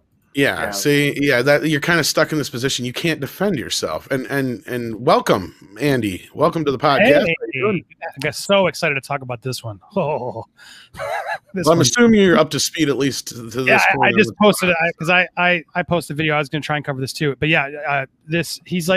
he's so nervous. And the fact that we have to live in a world where Bill Burr can't talk about this is terrifying to me. Like, he is one of the most sanest, rightest minds there are. And also, I think a lot of people don't even realize he's more liberal than I think people want to give him credit. And has a black wife, like, checks all the boxes that the community would want. And he can't speak. Like, this is the world we're creating where he can't even speak. He starts speaking positively about Gina, and you can immediately tell he stops himself. Like, it is just an eye-opening, disgusting world that Bill Burr, who shouldn't be afraid, like, he should have a support of fans and everything. That's like, who cares? He could say whatever the hell he wants and he'll have the fans. And it just, the fact that he's afraid terrifies me. Like, this is the world we're in. That's the crazy thing about it, though, is that he tends to align more with that liberal leftish side, right, in terms of ideology. So you would think he would be safe, but no, God forbid he have a rational, middle-of-the-road opinion on this cancel culture stuff, because that lines him up to be canceled, right? It is tout the line, tout the full line, nothing less, or get the hell out, right? There's no middle ground for this. There's no somewhere in between. None of that. There's no rational, like, hold on a second, guys, let's just think about this for a second. You can't do that, because if you do, you're the next on the chopping block. Yeah, pretty much. Yeah. Well, I don't think he really even says his he doesn't really talk politics. Like he sort of keeps it to himself, but sometimes it seeps into his stand-up. I was gonna say, he gives it away in his stand-up from time to time. But it's like, he's a comedian. He says what he wants. He sort of says it is what it is. I don't think I know a lot of conservatives and liberals who do enjoy him because I think he sort of toes the line and sort of tries to be respectful of everybody. He's like a working class guy. And so I think that's why he's so many people he appeals to so many people. And so to see that he, of all people, now is scared to talk about it. And it's also telling because it's, to me, when I was watching this, it's clear he's still in bed with Star Wars. Like he's trying to get more Star Wars. Like he doesn't know about the figure. He says, I don't know if you got that part. He doesn't know if he's, I'm still, it's clear now with Gina gone. I bet you they're trying to figure out, do they get him involved? Because I think if they brought Bill into that New Republic show, it's an attempt to make good where people are like, oh, well, I miss Gina, but oh my God, I love Bill Burr. You know what I mean? Like if Disney was wise, that is one thing you could do to try and, get some people back. But I don't know, man, the fact that he couldn't talk about it is really scary. Yeah. Well, I mean, I'm not going back. I put out a tweet a couple of weeks ago after this happened. I was like, look, this is that moment where, and I'm not telling people what to do. Like you do according to your own conscience, right? But if you were one of those people who, like me, said, no, #cancel Disney Plus, you need to stick to your guns here. So when the cool shit comes out, right, and you start to feel yourself wavering a little bit, you need to decide what is important to you, what matters to you, right? Are you going to speak with your wallet or not? And I don't care either way. Like you people are grown, you make your own choices, but don't say something and then not back it up. So I'm not going back. I don't care what they do with the show. You were a Diz nerd too. Wow. I am. I have kids. I can't do it. I mean, Andy, let me know what you need later. Shoot me a message and I can help you out. I don't pay for it if that's what you mean. Oh, okay. I get all the screener access and everything else, and I don't know how I do it. But I seriously, there's ways to use Disney Plus. There are ways to do it. But yeah, so there isn't really much left to this. So we might as well just finish it up, and then we can all kind of powwow about it here. So yeah, I mean, dude, it's a great question, and the brutal part of it is, Joe, every once in a while you send a compliment my way. I appreciate it. The problem isn't the first part of that. The problem is it's not just go buy tickets to you want to go see. Of course, obviously. The problem is they go into the Yelp reviews of the venues and they try to get the venues shut down. Can we just talk about something else? Who gives a fuck? Joe, let's talk about taste buds. Jesus Christ, we're sitting here talking about Britney Spears and fucking Janet Jackson. Burr then abruptly ends the conversation and then goes to a jump cut for an advertisement and then resumes the discussion on a completely different topic. Russia is the world's largest country. Yeah, Bill's like, why are you giving him ideas, Joe? Come on. We can't talk about it. He's like, let's talk about anything else but this at this point. Like, and he did, because he kept trying to detour the conversation without completely derailing it. And again, I know coming from, the point of view where he's at, I've been in, we've been on these live streams. You get in an uncomfortable conversation. Andy, I know you almost have shows where you kind of do this for the show. It's kind of the point of the show. Correct. But you have to find a way to, steer things off of a certain subject and maybe keep it on topic at the same time. And it's a dance. And Bill had enough of the dance. He's like, fuck this. Let's talk about anything else, including taste buds for my, he could have said anything at that point is what he's saying. He's just like, let's talk about anything else but this, because I'm going to get myself too deep in the weeds here. And that's probably what he said right after the cut there. He's like, guys, I can't fucking talk about this. I can't. It's getting too close to home. I think would be the spiciest part of the entire conversation would be what he told those guys that we didn't see after, right? But I'm curious, because what was telling to me is like, why didn't they know? Like, it just felt like maybe they don't talk. Like, I'm shocked because I know Bill clearly talks about it. Like, he made those veil, like, sort of like, well, when you make a comparison, like it seemed like he was calling Gina out. Like, you made a stupid comparison. And that's the one critique I've given her too. Like, if you want to work for Disney, you got to know that sort of that you can't compare things to the Holocaust. It sort of just like comes with working for Disney if you want to work for Disney. And most people say it was a silly comparison. You could see I felt like he was sort of jabbing, but then he also was like, look, she was a sweet person. Like, you could tell he doesn't think what happened was warranted, But you felt like he was trying to play the sides. It was just it was such an awkward line walk. that he was clearly doing the whole time. Did it not feel somewhat reminiscent of like with the Chris Pratt thing, like when everybody went to bat for Chris Pratt, except the difference here is I think that there's a different air around the Jon Favreau Lucasfilm camp stuff, right? Like they all probably feel very vulnerable knowing that they're not all on the same team, right? That there's this division within Lucasfilm itself. And if everything that is being speculated on in the Midnight's Edge videos, right, where there's this sort of push to try to make Jon Favreau's camp and all that's coming out of that look bad and essentially get it summarily just dismissed, he can't go to bat for her the way that the rest of the Avengers did for Chris Pratt, right? Like you could tell he kind of wanted to. Like everybody came to bat for Chris Pratt. He's such a good guy. This is a sweetheart. How can you think these things about him? How can you, like, we know better. We've interacted with him as a human being. You could tell he wanted to, and then he was like, but if I do, they're going to spin my words. He literally said, if now the people are going to take this and spin it, and he couldn't follow through with it because of that. Well, I wanted to echo the comments. Guys, I said it's a bad comparison if you want to work for Disney, is what I said. If you want to work for Disney, you can't make comparisons to the Holocaust about anything because Disney clearly will let you go. That's not for Pedro Pascal. I was going to say, I think it doesn't matter the comparison. It matters the ideology. So that's not true right there. But if someone there is gunning for you and you make it, they will use that excuse. Yeah, and I'm not jumping to you. They'll let it slide. The difference. Pedro Pascal. The difference is I mean, who runs Marvel Studios? Kevin Feige. Who runs Lucasfilm? Kathleen Kennedy. Oh, don't you dare disagree with a woman. Oh my God, what are you, some sort of misogynistic, woman-hating, sexist piece of shit? No, and that's the thing, Andy, is I think a lot of people's problems too isn't even so much the fact that Disney fired her, it was the fact that she got fired and all these other people didn't. It's like, and I think I was just trying to clarify. Like I've made no, and I know. On Team Gina, and I Pedro. The double standard of Pedro is ridiculous. I was just trying to say. No, I get what you're saying. Yeah, we understand. If you are conservative and you compare the Holocaust, you will. It seems pretty obvious. I think if Pedro had said it would have been perfectly fine. There would have been no blowback whatsoever. So this is like someone waiting to pounce. But I agree with you in principle, because you have like a rule, but how strictly is that rule enforced? That depends entirely on how much they like you. So if Pedro had said the same thing and he said something a million times worse, he did. Yeah. Pedro actually misrepresented actual historic. Like he put up a picture of kids in Palestine that were going to like a soup kitchen and portrayed it as the border for America, right? He called all Trump supporters Nazis. Like I think that's worse than worse than Gina did. But the other thing though is now is that because Gina's a woman, a quote unquote conservative woman, I don't know what she's exactly politically ambiguous right now. Politically ambiguous. That's a difficulty.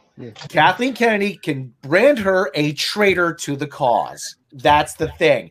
So her ass is covered. She weeds out an undesirable, and she comes out smelling like a rose on this. Not so much now that you've gone against the fans. That's the thing. They needed someone. She needed someone. So like Monty Python, a witch, banner. So, and they think they found it, but the villagers aren't exactly happy right now.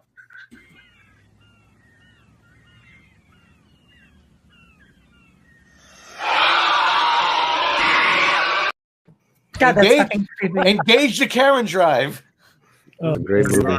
Creepy.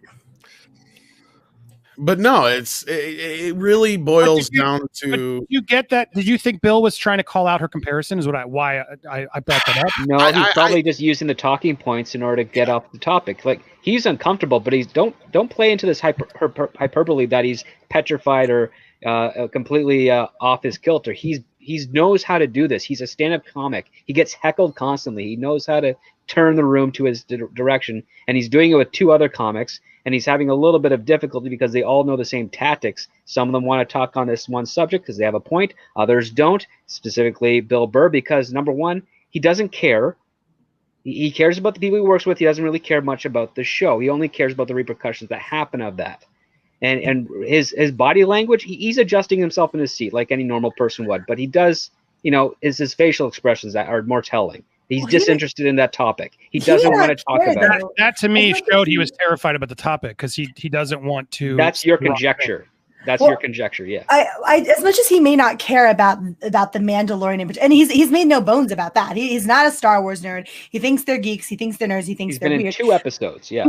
Right, but as much as he's been very frank about that, he may not care about the Mandalorian. What he does care about is working in Hollywood again in the future. He does care about being able to continue to have a damn job. I'm sure of that. And it isn't just the Mandalorian that Gina was canceled off of. She's blacklisted. She's over at the Daily Wire now. Oh God. Like that's the terrible pit, black hole Sarlacc pit that you could have to go to, right? Because no one mainstream is going to see you over there, right? You're catering to a very specific demographic at that point. And I don't believe for 2 seconds that Bill Burr wants to wind up over there with Ben Shapiro. And I'm not saying Ben Shapiro's a bad guy. He's not my cup of tea per se, but like nobody wants to wind up that far on one side of the spectrum, that far shoved into a corner. Bill Burr may not care about the Mandalorian, but he does care about having a job. Well, and we got a situation here where, look, you got a lot of people in different statuses. Bill Burr is like, at a certain level where Gina is different because Gina already was she was an athlete. Then she became an actress, and a whole nother level to her besides the fact that she obviously has a bit of a windfall to fall back on with a family that has money, according to, the Hollywood, it was Hollywood Reporter, right? Or was it Deadline? Put that out. I can't remember now. Whichever one put out the hit piece. I can't remember. My thing is that, listen, Gina Carano. The hit piece was the Hollywood Reporter. Okay. Yeah. My point was then is that the whole thing is she's in a different position than a lot of other people. She could afford to say, fuck you. Yeah. Right. I mean, that's the thing. And again, like we were just saying, they were trying to cancel her. Like Mary was saying, like her going over to Shapiro, she did that because she could. Yeah. It doubled the piss off as far as the Twitter stands and all the other people at Lucasfilm that were trying to get her completely shut down. Right. But what it did though is she's got that ability to say fuck you, and she could open this door for a lot of things. Bill Burr is not somebody in that position. Yeah, he's a popular comedian, but he's nowhere near the status of somebody like Dave Chappelle. Yeah, he didn't go run around in fucking Deadpool 2 exactly make like a blockbuster, he's still doing podcasts with fucking Kevin Smith and shit. Yeah. Don't stand up to the highest in there, because Bill Burr can make a lot of money on tours. That's where he makes most of his money anyway. Yeah.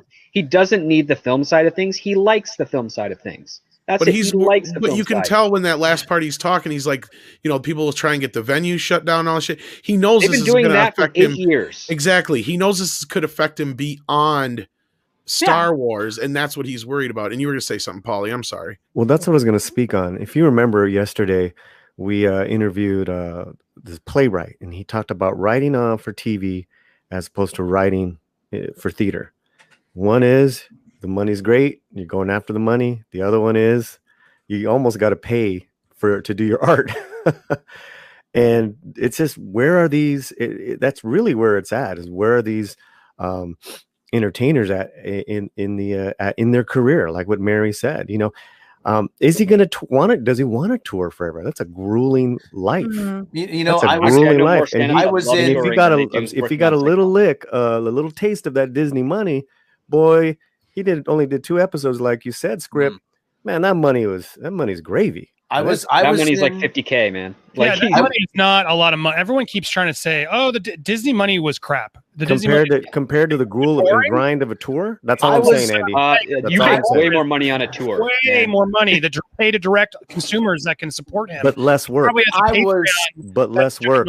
You're on a set for like a day or two. You memorize your set. You go. Okay, one at a time. Yeah, I'm just saying that he makes way more money than Gina Carano makes. Absolutely. No, I'm just saying that. It's like what Mary said. It's the promise of working more in Hollywood. He'll take that perhaps more than the year grind of touring. Well, yes, you make more money.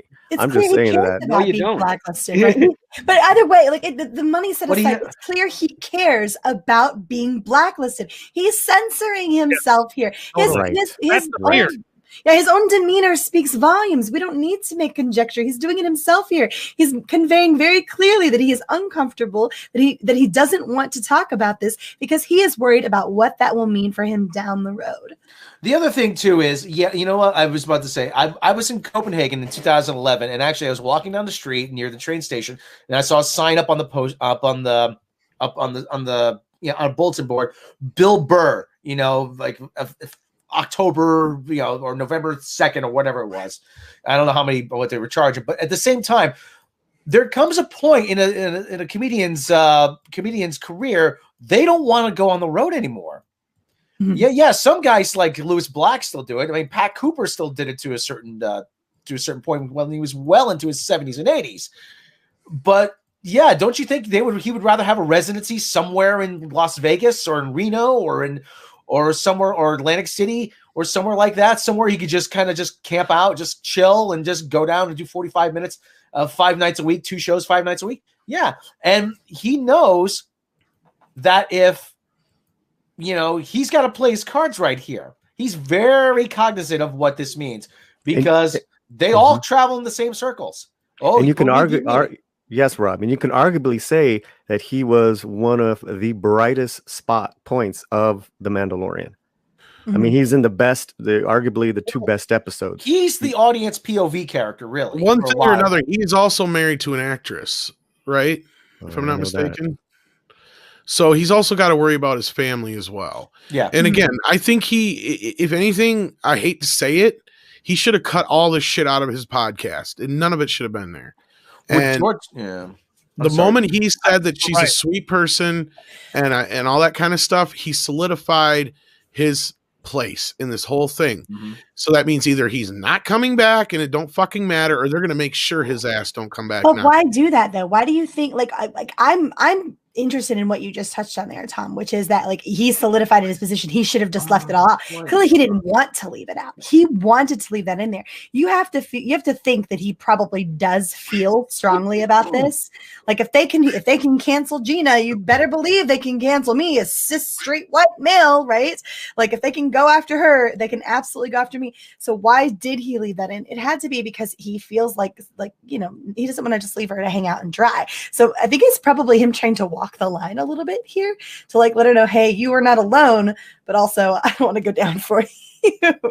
Like I feel like that's probably maybe his own little way of trying to help, right? His own little way of saying like maybe not necessarily take a stand, but to not just let it sit there and be okay either.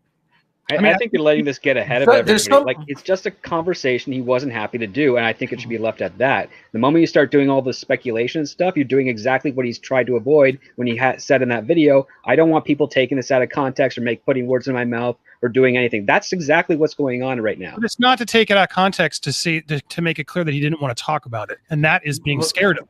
If you don't want to talk about a subject, you don't want to talk about. I mean, that's why we're here. I mean, talk about it. That's not necessarily fear-driven. It's not adding out of annoyance. It's a clear point that he's afraid to talk about. Is that not true?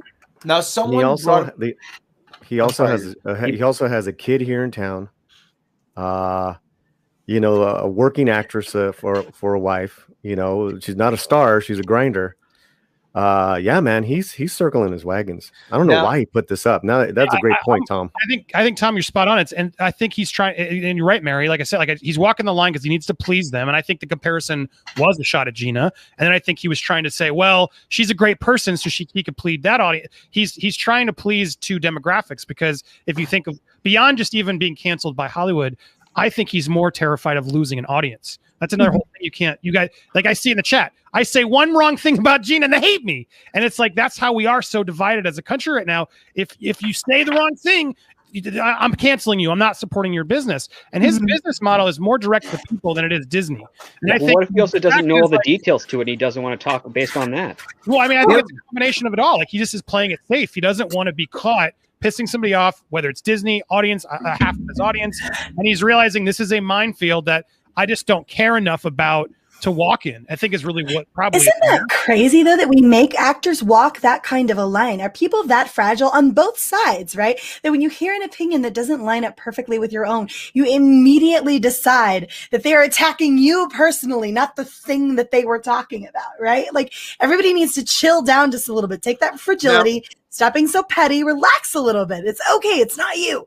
It's the thing we're talking about. Now, someone said in the chat now, Jerry Seinfeld still tours. I'm like, but there's a difference between Bill Burr touring and Jerry Seinfeld. Yeah, Jerry Seinfeld's on come way. on. Come on. Jerry's bored.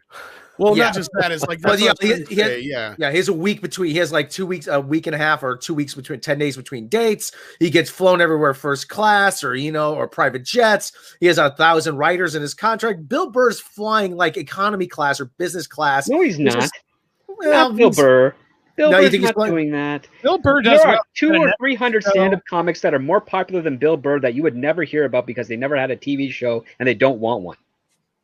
The stand-up industry is crazy dense, and they all like to do the road stuff. They all like to do their tours. They do, but my point is that it's a grind. It's different for somebody like Jerry Seinfeld or Jay Leno, who it's only has as much of a grind based on the stand-up comic. It's only as much of a grind as they make it out to be. Like Bill Burr's not the type of guy that's throwing his dress shirts in between mattresses at his hotel, before he has to go on a show. And I wasn't even. Yeah, but he had to work a long time to get to that, though. And at this point in his life, he has an infant son, an infant child, and a working wife in town. I think that's what he's probably paying attention to the most right now, is what his wife thinks and what she's saying. Because this is now is not the time in Hollywood to unfortunately draw a line and take sides. I mean, it sucks.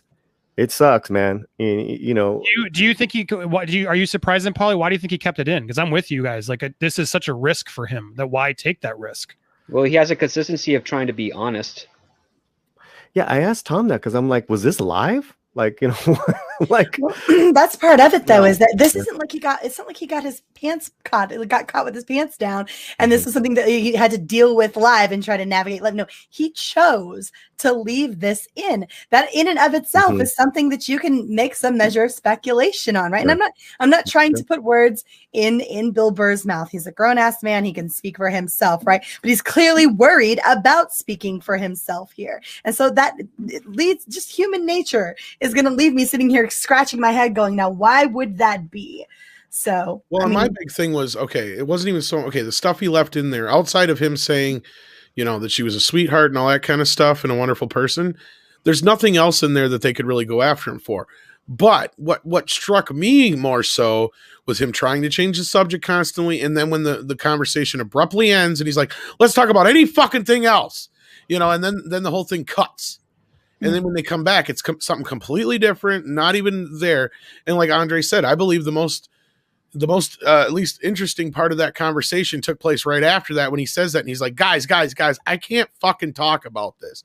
I'm willing to bet that's what he said. Mm-hmm. He's like, whether he's still under some kind of NDA or he's worried about, some kind of repercussions. I guarantee you whatever he left in there is what his agents and PR are like, yeah, that's fine. That's fine. That's fine. You know what I mean? Like I guarantee you, because he could probably support Gina and get away with it. He's one of those at this point where he hasn't had anything in his past that they can really probably go after him for outside of his comedy. But then again, at what point does that become a detriment? We've had to sit there and watch Eddie Murphy apologize for jokes he made 40 fucking years ago. Mm-hmm. Well, let's also remember the context of this. Bill Burr worked with Gina Carano on one episode. That's around 5 shooting days. He probably has not enough information to even make an accurate comment. So there's also that to try to avoid. He doesn't want to say things he doesn't know the subject about. I mean, that's far more believable than him knowing all the gritty details and saying, I can't say anything. He's basically be more like, no, dude, I worked with her once on one episode out of a 2-season show that I had 2 episodes on. I don't know what the heck's going on there. I go in, I say my lines, I have my pleasant stuff, I leave. I have nothing to contribute or nothing to say about this. So why should I have to be forced to talk about it? Is it? Oh, I'm sorry, Andy. Go ahead. No, go ahead, Mary. Go ahead. Well, are we sure that he only spent 5 days around? I mean, wouldn't there be like press junkets and all kinds of situations in which, I'm asking a question. She wasn't in the press for season 2. She said that herself. Neither was Bill Burr. But like, wouldn't there be situations where they would find themselves around one another? I have to believe they would have spent more than just unless 5 there's a days D23 together. or a. Surprised. I agree with from a shooting perspective. She might have been there less with him. Granted on how many shots they were actually in together. Correction. 2. Well, technically 3. It could be much less. It could be a few more days, but I think at the end of the day. But I was going to say to respond though, we do know the details. I mean, he's clearly paying attention to the details and what happened to her on Twitter, and the firing. He like knows that those details. I don't think he knows anything within the But he Disney knows sphere the of public things. details, right? And the public details are things that he would typically talk about. He has talked. I mean, and let's be fair, actually, to correct myself, he hasn't talked about a lot of his friends being canceled. Like he's avoided a lot of those topics when a lot of his closer friends have been pushed out. He sort of does clearly avoid that topic because I think he knows, well, I got to be careful what I say here because to my liberal base, I got to condemn these people. But at the same time, I don't actually agree with that. So I can't. He is in a tough spot that if you actually watch his previous sort of takes on things, he tries to avoid this topic. He talks broadly about cancel culture. He did it in SNL, et cetera. But correct me if I'm wrong. I don't think he actually even really tries to tackle, personal cancellations like some other people do. Probably because he doesn't have all the details. He only has what you can find on social media. And to him, it seems that that's not good enough to warrant a conversation. Sometimes you don't need personal details to say, well, this seems excessive. Why did this person get fired, right? Is that not fair commentary to offer? It is, but it's also not poignant for him either to bring it up. Because then it just starts this spiral conversation.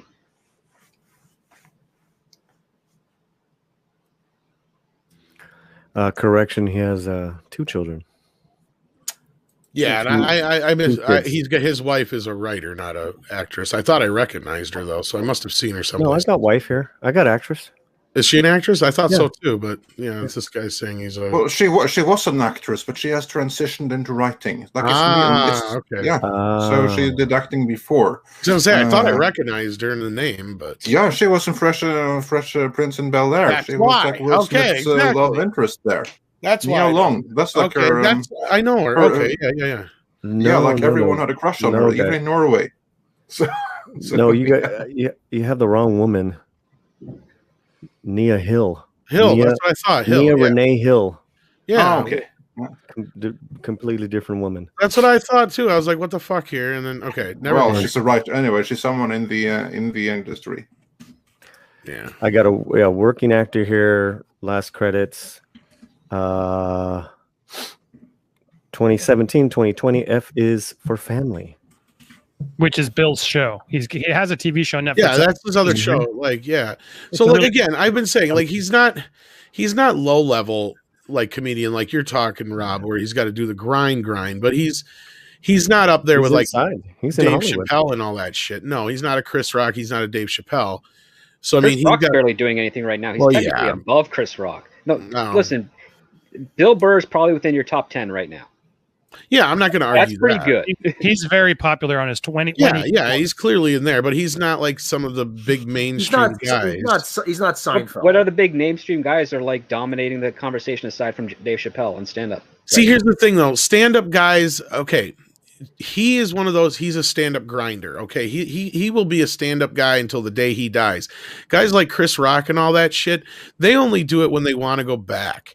Like they used that as a stepping stone to get to Hollywood, right? Same thing with like Eddie Murphy, like those kind of guys. It was just a stepping stone to get where they really wanted. Jeff Dunham is like probably the #1 comedian right now.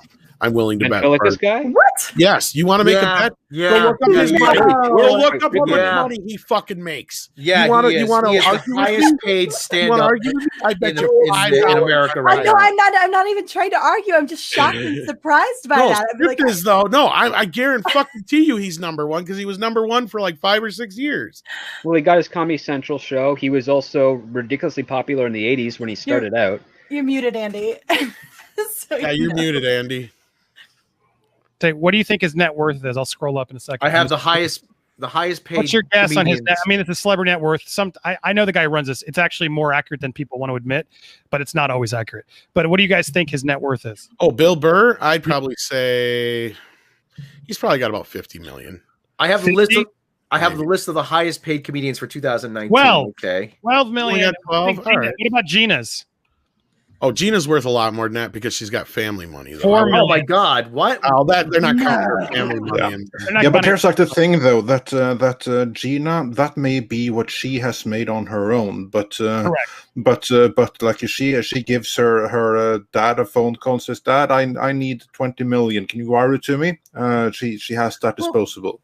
But the thing is, well, didn't they go after her family and start? They did exactly. Well, but think that's that was the reason why she's in a way like uncancelable, because like she's worth more as it is right now than any of us will ever earn in 10 lifetimes. Well, not just that. But beyond that, she has the family fortune to fall back on. And I don't even know if that article was so much a hit piece as it was a look. She's a pretty princess. She'll be fine. She's not really canceled. See that? Because remember their whole narrative. Sorry, that's Aziz Ansari is one of the top 10 earning comedians. Yes, he is. Yes. Kevin Hart, Jerry Seinfeld, Jim Gaffigan, Trevor Noah. Well, okay, come on. You have to do something funny to be a comedian. He's just up there because of the Daily Show, probably. Sebastian Maniscalco? Who the fuck is that? Well, and I just want to bring this up because Cavattino brings up, when Bill Burr went on SNL, he busted his ass to get on there, and he's brought that up a few times about how much that meant to him. Mm-hmm. Yeah. Yep. Like that was now that's the thing. Bill Burr is a grinder. He loves the stand-up circuit. He'll do it until the day he dies. That's what I'm trying to say. Is like it doesn't really matter what he's making on it to him. That's but be clear. When you're that level out of a stand-up, you make a lot. And you can make a lot selling demand, your specials. Like it's a lot of money, which is more than what Disney pays for a couple episodes of Mandalorian. Considering how many Netflix specials he has, though, I can't believe he hasn't made more. That means he's not making nearly as much as I thought he was. Here's the thing, though. I mean, we have to differentiate between what a comedian like Jerry Seinfeld or Bill Burr, someone who does primarily stand up and earns their living with stand up, and someone who does other things, like host a TV show. I mean, that's the thing. The guys who actually make money by going on the road and doing comedy albums, as opposed to, again, like someone like. Do you know who the number one comedian was for like the 90s for like almost 10 years straight? Y'all won't guess. It was Martin like Brian Regan, wasn't it? Jeff Foxworthy. Oh, that's right. Yeah, he was huge. And let's not forget Jeff Dunham, also hugely popular. And he came in next. He was the next one, and that's where I said I wouldn't be surprised if he still is. He was making so much bank. It's not even motherfucker. And Jeff Dunham has the original '89 Batmobile. That's how rich that motherfucker is. Wow, you sound salty. Yes. I'm still trying to figure out who Sebastian Maniscalco is. He's been around forever. He's friends with Jerry. I think he's opened for Jerry a bunch, and that got him some notoriety. But he's Sebastian. I want to give you a part of my show. What's going on? He's like an Italian comic that's been doing the grind for a long time. And speaking of Seinfeld, didn't he get paid like $100 million for his last Netflix special or HBO special, whatever it was? Yeah. Like an obscene amount of money. Yeah, it was crazy. That's the one where he's driving around the car. Yeah. He doesn't even need more money. That's just his TV show. God knows what he makes for that. Like, that was the one that he started on Crackle, and then Netflix picked it up. Because when Crackle was decided, coffee with comics, driving with comics. Yeah, it's coffee, comics, driving in cars with coffee. Cars with comics. That's it. Coffee and cars with comics. Okay, yeah, we know the elements. Yeah, I like the Eddie Murphy. It's all there. I saw Eddie that Murphy though. one was still the best. We're driving in LA.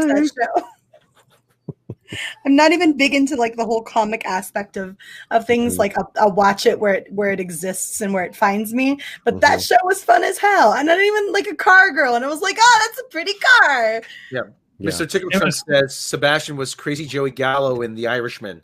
Okay, I didn't see The Irishman. I know the story of Crazy Joey, but I don't, The Irishman's really good, dude. No relation, by the way. Sebastian's actually pretty funny. He's like, as someone said, he's like more of a regular. He's been doing that grind, and a lot of regular people just have grown to like him and watch him. And he hasn't really had a huge hit show yet. I think he had Sebastian was a show at one point that didn't take off, but he is a popular comedian. I'm wondering if the story made it into the Irishman about Don Rickles and his mother. Don Rickles said his mother, Jewish mother, very scary lady. He was sitting at a table with Joey Gallo and his henchmen. And she goes, nobody talks to my son unless they put the guns on the table. And just, Mom, what are you doing? You're gonna get me killed. Don't worry, I'll take care of it. Nobody talks to my son unless they put their guns on, and they all reach into their jackets. And they put their guns on the table. I don't think that's in the movie. Everything else is in the movie. He goes, but I said when I heard when I heard Rickles tell that story, I said that's an Italian thing. He says you listen to your mother, and when your mother's not around, and someone else's mother is there, you listen to her. That's a very Italian kind of thing. No, I don't think Bill Burr, like that Cellar Dory just pointed out, I don't think he's one of those type of comedians who's real worried about jumping into acting and shit. I think he's happy where he's at. And I'm sure he makes plenty of money for what he's doing. But I'm sure he's more worried about the people in his life. He sure, if he ends his career tomorrow, he'd probably be okay for the rest of his life. But that's just it. It's not so much that this cancel culture thing just ends your career tomorrow. They try to go after you in every aspect, in every way, in every angle, and try to shut you down. Like, I've heard stories about where people in certain towns where they've been canceled, they can't even go into a store and buy anything. Yeah. Like, and I know it's technically illegal, but what are you supposed to do? Like, I mean, especially when you're somebody who's not a Bill Burr, who's not a Gina Carano, who's not, somebody famous, when you don't really have a huge voice. Give you an idea how much guys make. Tom, how much do you think Penn and Teller make from just doing shows 5 nights a week at the Rio? Oh, they make a shit ton, probably. They make $30 million a year. Yeah, but but regardless of how much they earn, in terms of going after someone who doesn't necessarily have that big a voice. I mean, Andy, this is something that you would know something about, and how awful and detrimental that is. Well, I mean, because I always think of the best example to talk about is Louis C.K. Because it's like, is Louis C.K. really canceled? No, he can go do stand up and he's done. He's doing it again, right? And even Bill, I think, is acknowledging the fact that he can, but he'll never live it down. He'll never live it down for his kids and everything else. And it's like he's apologized. It's like at a certain point, he made a mistake. It seems like he made a mistake in a couple of instances of people who worked for him. He exposed himself and did something where they felt uncomfortable and didn't have the wherewithal to sort of say that I don't want to do that because out of fear of losing a job, whatever it is, he did that. At the same time, he was doing it with people who were totally cool with it, right? So it's like he runs the gamut of, I think some people are like, look, I don't like what he did, but he's apologized. I want to go support his show. But the reality of being canceled, it's like he'll never get to the same level he was because he'll always have protesters and people who will not let him. And that, that's the problem, right? And then beyond that, you have tackling that with your kids and explaining that to their friends, and this idea that he can work, the cancellation's nothing. It makes me so angry when people just try to gloss over. Andy, you have a YouTube channel. You're not canceled. You're fine. It's like come live my life for a week and tell me that I'm fine still. The ramifications of it are forever. You know what I mean? Yeah. It never ends. I'll always have people out there, and especially anytime I get some viral tweet, there's always some scumbag who comes in and posts the headline of, "But he's a rapist." It's like, no, I'm not, and I it's a constant thing that I'm working on of I have to get over the fact that there's misinformation about me, and I just have to let it go. But you can imagine it's hard to let something like that go and be called a rapist when you're not. Yeah, exactly. Because it's a struggle that it's never going to go away from me or any of these people. So that's why it's something I talk about a lot of, and stand up for people like Gina and others, because I don't like the way she was bullied by those mobs. I may not agree with everything she thinks politically, but who cares? It's about, is she a good person? And I think she is. Mm-hmm. And I think that's the main thing. It's come on, Disney, your double standard is insane. But yeah, to me, that was the best thing about the whole movie Rocky, which is a great movie where he talks to this younger woman at the bar or stuff. Like your reputation is everything. If you get a reputation, then people are going to forget all about you. But that reputation, whether it's deserved or not, that precedes you. That is how people know you and will see you and identify you. So when there's someone new who doesn't know you, they know nothing about you, that reputation is how they're going to see you. And that's the danger with cancel culture and with the misinformation that goes with it. And Andy, as you say, you feel that all the time because of the canceling of you. That's that misinformation that went with that. For everyone that hasn't followed you, they're going to hear the name, Andy Signore. Oh yeah, I remember the headlines and stuff. He did something awful. Don't know any details, but he must be awful because I remember that. Well, and the other thing that's frustration about the whole cancel culture thing is like there are instances where people absolutely do need to take accountability and then don't. And it's like I see it in the comments, like people like Louis C.K. Like I do believe he deserved a second chance. I have a problem, but yeah, from everything most of it was consensual and it's fine. But there were a handful of women who were not comfortable saying no.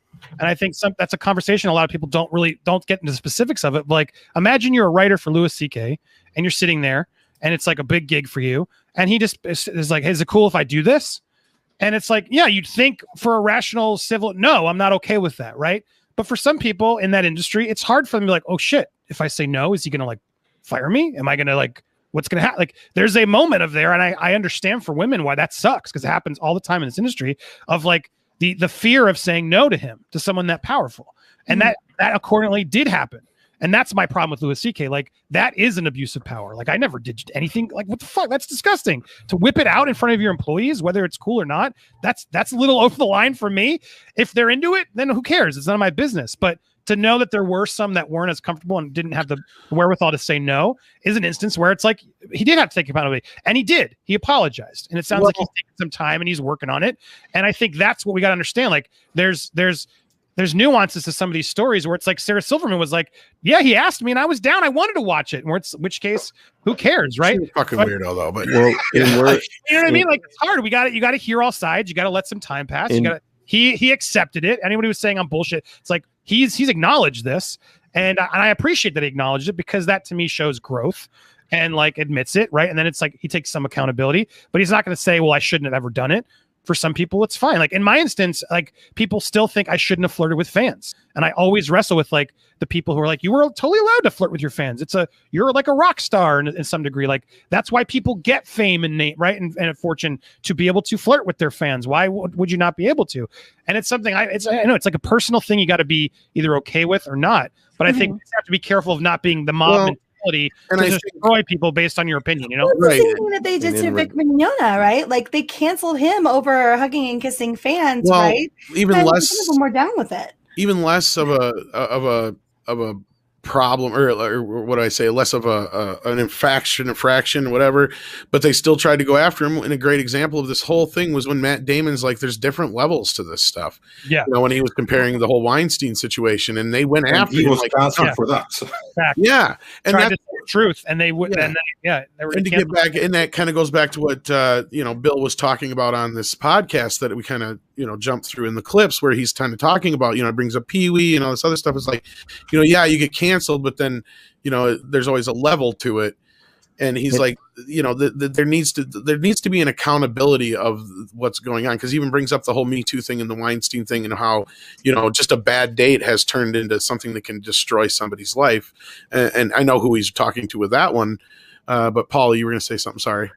No, I was just going to say in regards to Andre's tale from Rocky, as far as yo Maria, you got a lot of reputation. What did she say? Screw you, creepo. Screw you, creepo. Screw you, creepo. All right, Maria. Remember. Maybe you're right.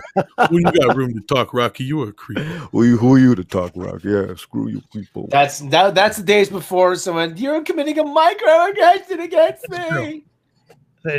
We need to say "screw you, creepo" more often. And if Me Too, Andy, you got a big mouth. You know that. Hey, you know what they say about you, Andy, on the block? Hey, they say you're a whore. Screw you, creepo. Wow. Well, they follow up. It's that from story the movie, Barry. It's actually quite a good we're doing story. the movie. Simpler time, man. Simpler time, right? And they go around there, hear that little Marie girl. She's a whore. That's what they say. I'm so glad over here right now. You haven't seen Rocky, then, Mary? Not in years and years and years. So I was a little girl when I saw it. Oh man, you got to see that. Did you see basically that's the same as you haven't seen it? Yeah. Yeah, I mean, I suppose at least in terms the original of having Rocky. Do yourself a fucking favor. The OG original Rocky. Whoa! There are a lot of good Rockies. Oh, there are. But she'll get into with the OG. All right, Rocky. Rocky Balboa surprised me how good that one is. When I read that was amazing. That brought Maria back. That was fantastic. Yeah, That brought the Maria character back. That's why it was so cool. I wish it was the same actress, but who knows what she's up to now. But yeah. And I still maintain the world needs a Creed spin. No, not Creed, but like a Drago spin-off movie, because that was the best part of Creed 2. If he dies, he dies.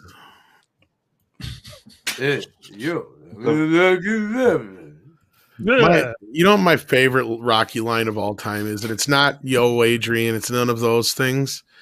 It's when the guy goes, "Hey, Rocky, have you ever thought of investing in condominiums?" You know what? I don't know. I'd never really used them. Oh man, he had a lot of them. He had a lot of those. There's a great reference to Rocky IV in Family Guy, where Brian's supposed to be studying for a test. He climbs to the top of the mountain. Drago! Oh shit! We're supposed to study.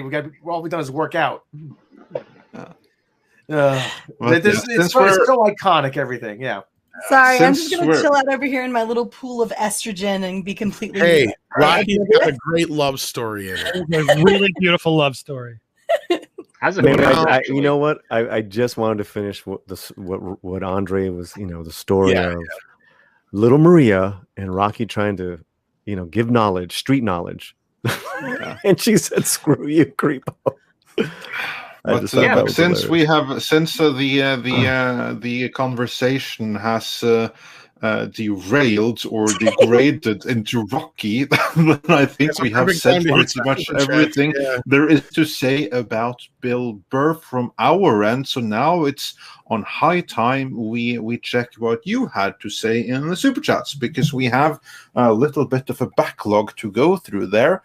And after that, we're going to move into the next main topic of today, which is J.J. Abrams' rebooted Black Superman. Now, Andy, I'm sure you will have more information about that. So if you can hang with us until then, it would be great to have you on for that.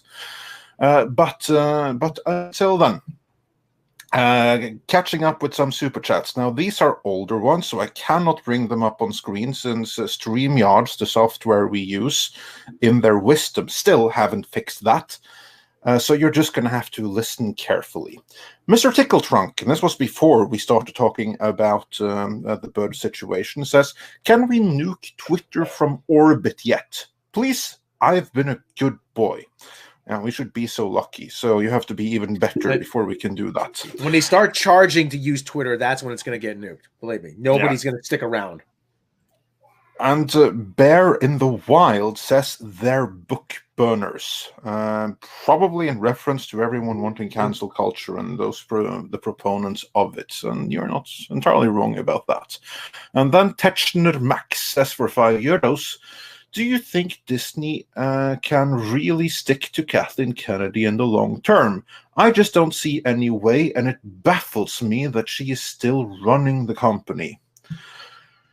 I don't know how she's been doing such a great job unifying the Star Wars fan base behind her. So it'll be fun to see how long that can last.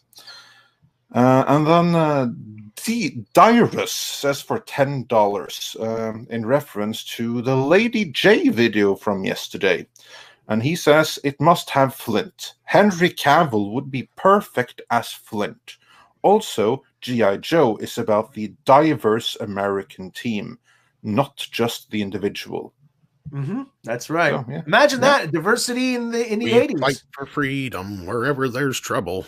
G.I. Joe is there. G.I. Shlomo. You watch way too much. You did that too well, too quickly, on point. Well, Tom, now you know. Knowing is half the battle. Yeah, exactly. And Bertrand K. Russell says, "Cancel culture can't cancel culture. As long as the official media keeps pumping out crap, alternatives will continue to proliferate underground." Yeah, that's what you have Comicsgate for, and I'm very interested to see what Daily Wire's film production wing will be able to do. But, we shall see about that. And then Peace and Bullets says, "Great broadcast, guys. Here's your March 1st birthdays. Zack Snyder, Ron Howard, and the great and powerful Alan Thicke all have birthdays today. So Congratulations to all of those. Mexican Iron Man says for $14.99, muchos gracias, amigo. Frack these yo-yos. Cancel crap. Okay, we Mexican folk tend to be Seuss furry, but still love the books. P.S. Gary's dad was Seuss CPA. By the way, great Burr video. Hail the Edge crew and my body script doctor. Oh, thank you. Thank you. And speaking of furries, Mary has to take her leave of us. I'm so sorry. How'd you like that segue there? I thought that was brilliant. That was definitely worth a Dolphin Mary. So let me chuck that up for you. Yeah, thank you. You guys can catch me tonight here on Toxic Femininity for this evening show. So hopefully you guys will come through for that. We're going to be discussing a whole lot of stuff. Absolutely. At 9 Central Time. I'm sure we'll be talking about Bill Burr and some other things tonight. Yeah, we'll be talking Black Superman and all of this potential buzz around Amber Heard getting fired. So it's going to be a lot of fun. Interesting. We may have a video to drop about that before this evening, so that'll be perfectly timed. Yeah, and you're in. Yeah, we can bring you up in that video. Oh, do you? Well, I'll bring up Andy, and we might mention you too, Mary. So. Oh, okay. Because you did help us. If not, I know you're in the context of the description. One of the two. We haven't finished the video yet. We're still working on it. So no worries. So thanks for letting me hang out with you guys. Have a good one, Mary. All right. Take care, Mary. Good night, Mary. See you. Thanks Mary. for joining us. You will. See you in a few hours. All right. So yes, don't forget to check us out in a few hours for that. You get to hear the ladies go, and they have been on fucking fire lately. I tell you what. Yeah, indeed. So everyone should check out the Toxic Femininity. And also, I guess Paulie also has to bounce as well. Yeah, for a few minutes, if it's okay, I'd like to come back though.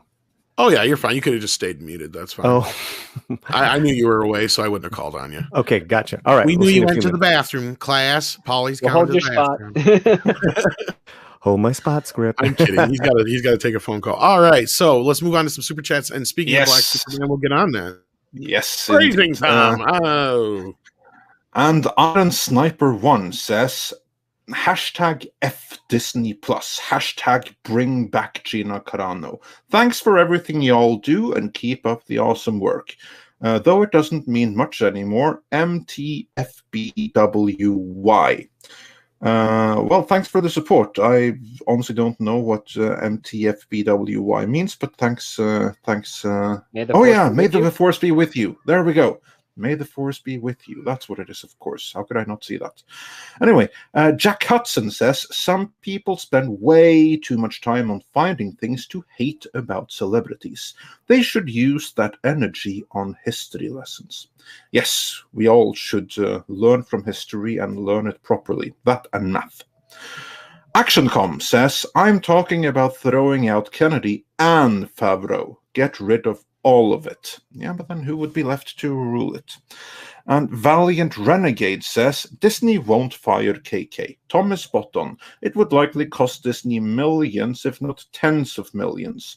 While on the other hand, her contract expires October. Kenneth Maynard says, Barbara Broccoli is a far better producer than Kathleen Kennedy. Yeah, but even she's starting to show cracks in the I'd armor. go with Laura Schuler Donner, who's a better female producer. Oh yeah, absolutely. She's great. And I think Matt G just sent us $1 through my PayPal. So if he's listening, thank you. Well, thank you. And David Smith, now we're getting to Bill Burr. He says, Bill Burr was visibly uncomfortable talking about Gina. Has Favreau or Filoni told everyone in The Mandalorian to keep quiet and keep their head down?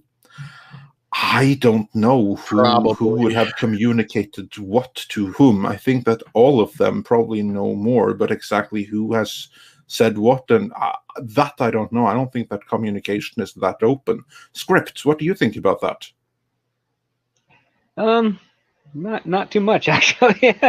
Sorry, I just no, it's not bringing any bell. I have no opinion on that. Sadly, I just glosses over me. You didn't hear the question, did he? No, I did not. I did not hear the question. Reread the question. I was reading the chat. Something was going on there. So. Okay. Yeah. David Smith says Bill Burr was visibly uncomfortable talking about Gina. Has Favreau or Filoni told everyone in The Mandalorian to keep quiet and keep their head down? I don't think that communication has been that explicit, but that's my take. What do you think, Script? I would say that if I don't even know if Bill Burr is going to be coming back for The Mandalorian again. Right. Like, it was a miracle that he came back for the second season. Like, it was awesome that he did, though. It was awesome, yeah. But it's like it was like almost one of the best episodes. Unless they rework the whole Rangers thing for some of the other side characters, I don't really see him coming back. Possibly, unless he was very entertaining in that episode, but I wouldn't say the episode was very good. But that's just my opinion on that. No, like Favreau probably. I don't know if Favreau actually has had any time or any means to let anyone within the production, or at least on the acting side of thing, to know to do anything. I think a lot of them are just kind of, they see what's the writing on the wall and they just know to try and stay out of it. Yeah. And then Stephanie on the Sex Smuggler's Cantina says, Feige's probably not happy with Kennedy. He does have that Star Wars movie. And Cultured Casino says, never thought I'd hear Rob's right. But I'm still not used to it, so yeah, but by all means. And Noron Blithers sent us a little doggy super sticker, so thanks for that. Sent us a diamond super sticker. And Iron Sniper 1 says, what does the future of Star Wars look like without KK? Will it go back to how great it used to be? Or will it get worse? Or can time only tell? I don't think it's going to change much. I think that depends entirely on who takes over. So, well, if it's one of her people, no. If I had to choose right now, I'd go with your alternative. Only time can tell. Well, not only that, like I've been saying, this shit goes way deeper than just KK, right? I mean, the only thing we have, and this is what I keep trying to tell people who try to say, oh, there's no Civil War and blah, blah, blah, blah, blah. It's like, yeah, because it is, but it's not, because the political stance of people isn't mutually exclusive in this deal. There are still people who may be on the left who just want to tell good Star Wars stories. You know, that's what this is about. There are people that have been working there for a long time where that's all they want to do. I mean, and I also got to remind everybody that a lot of people who worked there, they saw a lot of their work get tossed out the window. I mean, that's why I remind people, I'm not so sure if Filoni's a part of the Favreau faction because he has any political leaning so much as he sees that as an opportunity to revive some of his dead stories. I mean, that guy put a lot of work into that EU. And I'm sure it really didn't make him feel too good when they're like, yeah, we're going to toss all this shit out. I mean, there's a lot of people there that have similar feelings to that. Like, they put a lot of years into that place. Yeah, but that comes with the territory, though. Not just there, but many, many places. But, yeah, it goes deeper than it goes deeper than Lucasfilm, though. It's all throughout Hollywood. Like, that's the thing. It's like I said, one's gone and then another one takes their place. It's like a Hydra. And moving on from there, Swinging Cod, he has a message for you. Tom, Army Hammer and I would like to invite you for dinner next week. If you could, eat a lot of garlic and butter until then. We got that special shampoo you need to use, Tom. Yeah, and I'm sure that they'll have a Chianti prepared as well. And Douglas A. Burton says, does anyone else think he's on guard because he's feeling set up by these guys? If you're referring to Burr, I don't think that he was set up by his co-host. I think that the conversation just went there, but he's on guard because he knows that people will be gunning for him if he says one little thing out of turn. Yeah, I mean, because I think I can tell from his co-host and his guest that I'm not even sure they were fully aware that he was on the show, and the one that was aware he was on the show wasn't aware that Gina Carano was on the same exact show. So, like, again, I don't think they all really kind of knew the triangle of shit they were bringing Bill's way. Which only goes to show that The Mandalorian doesn't have that reach with everyone. And yeah, so I think that Bill was being classy and trying to, like I said, stay on target but change the subject, kind of thing. But then every time he would, they would keep bringing it back to Carano, again, like I think when they abruptly ended it, when he's like, let's just talk about taste buds, anything else, then it cuts. I think at that point, like I said, he's like, nope, we can't talk about this anymore, guys. I can't. That's what I think. I was surprised to even air that segment, but yeah, that's me. Fluffy Panda says, as ballsy as Burr is, him and comedians are scared as yeah. Can't see Sam Kinison or George Carlin giving 2 Fs about Twitter trolls. They're scared of them. Yeah, probably because they know that it's not really the Twitter that are the problem, it's who listens to them. And if they're scared, they probably have reason to be. Well, they got a taste of it with the college campuses. That was a huge thing where they weren't allowed to perform on college campuses for, actually, even to most degree right now, they still can't. Well, they still can't. Like, has anything changed? If anything, as far as I can see from the outside, the college campuses have gotten worse than ever. I mean, in Norway, we even have like universities in Oslo saying that we need to take some measures right now so we don't become the authoritarian hellholes American universities have become. Yeah, well, and then Bill touched on that part as far as like, that's kind of the same thing with the universities. As soon as, a certain sect learns that a certain person is going to be speaking or a stand-up comedian is going to be talking, they'll call the venue or they'll pick it and what have you. And that's what he's getting as. It's like, somebody can't even go see somebody they want to go to without being, harassed by other people. That's the part that's bothering him, it sounded like to me at least. Yeah, and the sad part is the universities have technically educated those students to be able to do that in their non-academic lives, which is why they're quite effective doing it on social media. They've had, 2 to 4 years of practice doing it on college. Yeah, and I see in the comments, Mikkel Borgsenius says same thing for Denmark. Yeah, the Danes were always sane. They were the sanest people in the Nordic. So yeah, I'm not surprised that they don't want to go down the direction of American universities, or Swedish ones for that matter. But yeah, moving on. We have a great comment from David Smith, who says, for $10, thank you so much. Gina, Katie Sackhoff, Ming Na follow each other on Twitter and Instagram. They were all liking, commenting on each other's posts prior to Gina's firing. It's been public radio silence since. Yeah, Katie's one of those that we didn't want to really bring up too much because she's also on all of them. Basically, let me put it this way. Anybody who works on any of Favreau's shows should watch their P's and Q's. Kathy is gunning for you, period. Yeah, I think that's part of the reason why they're all so silent. Gaijin Grimpora says for $5, Bill Burr has the demeanor of a hostage, as if there's someone standing there with a gun aimed at him. Well, and I think he has like an assistant there, because if you listen to the whole thing, he talks off camera, like you can hear the voice.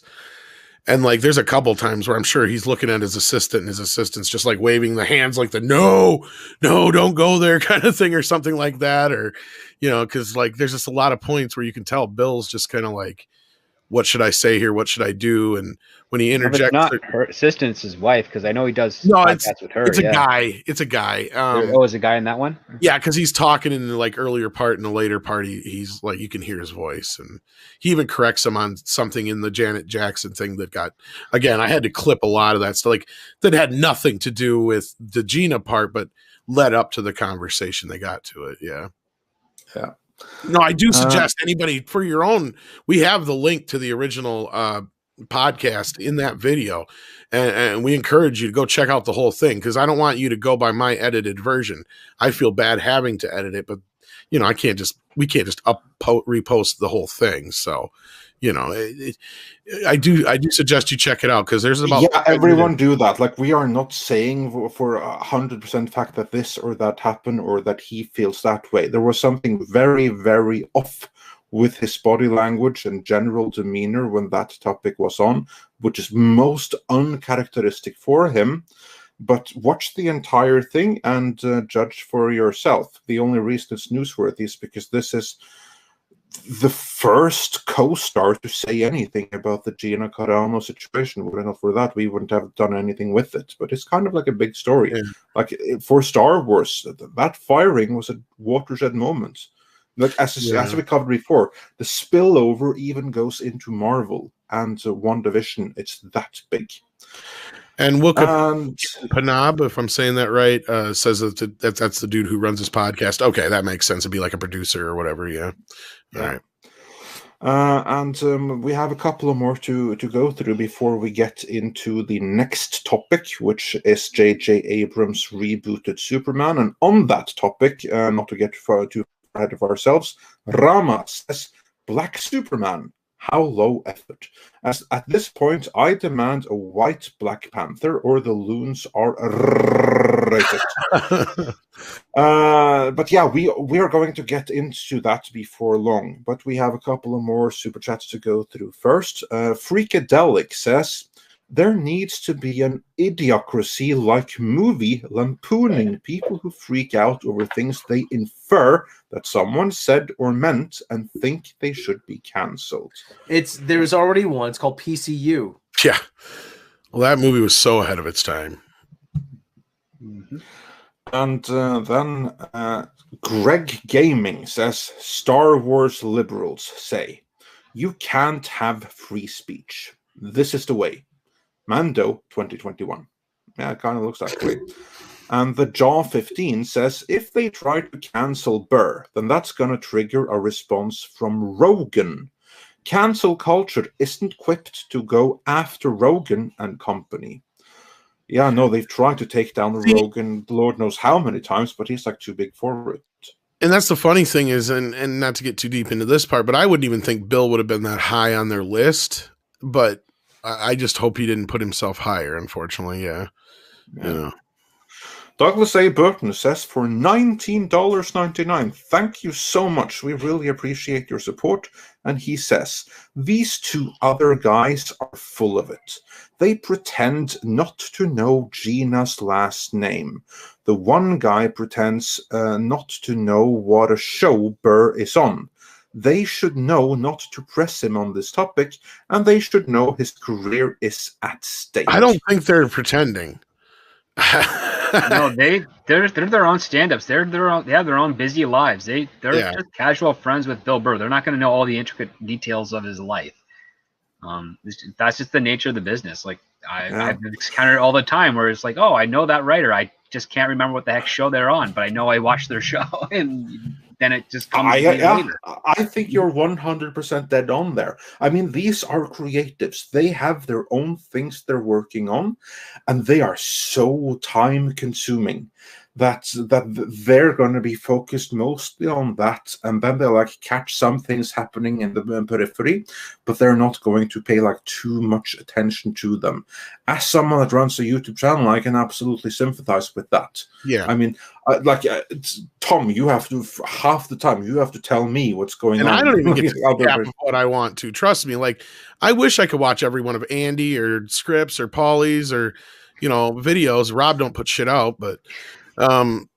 Like there's a lot of people. I wish I had the time to watch everybody's video that I know. I mean, that's the thing is like, I mean, all these people. I want to hear their takes on it, but I don't have the time to watch every single one of them. So like, it's tough sometimes. But yeah, like if something gets brought to my attention, then I'll try and bring it to Rob or to Andre's attention. But even Rob sometimes is one of the ones who brings stuff to my attention. So he discovered Doomcock for fuck's sake. So yeah.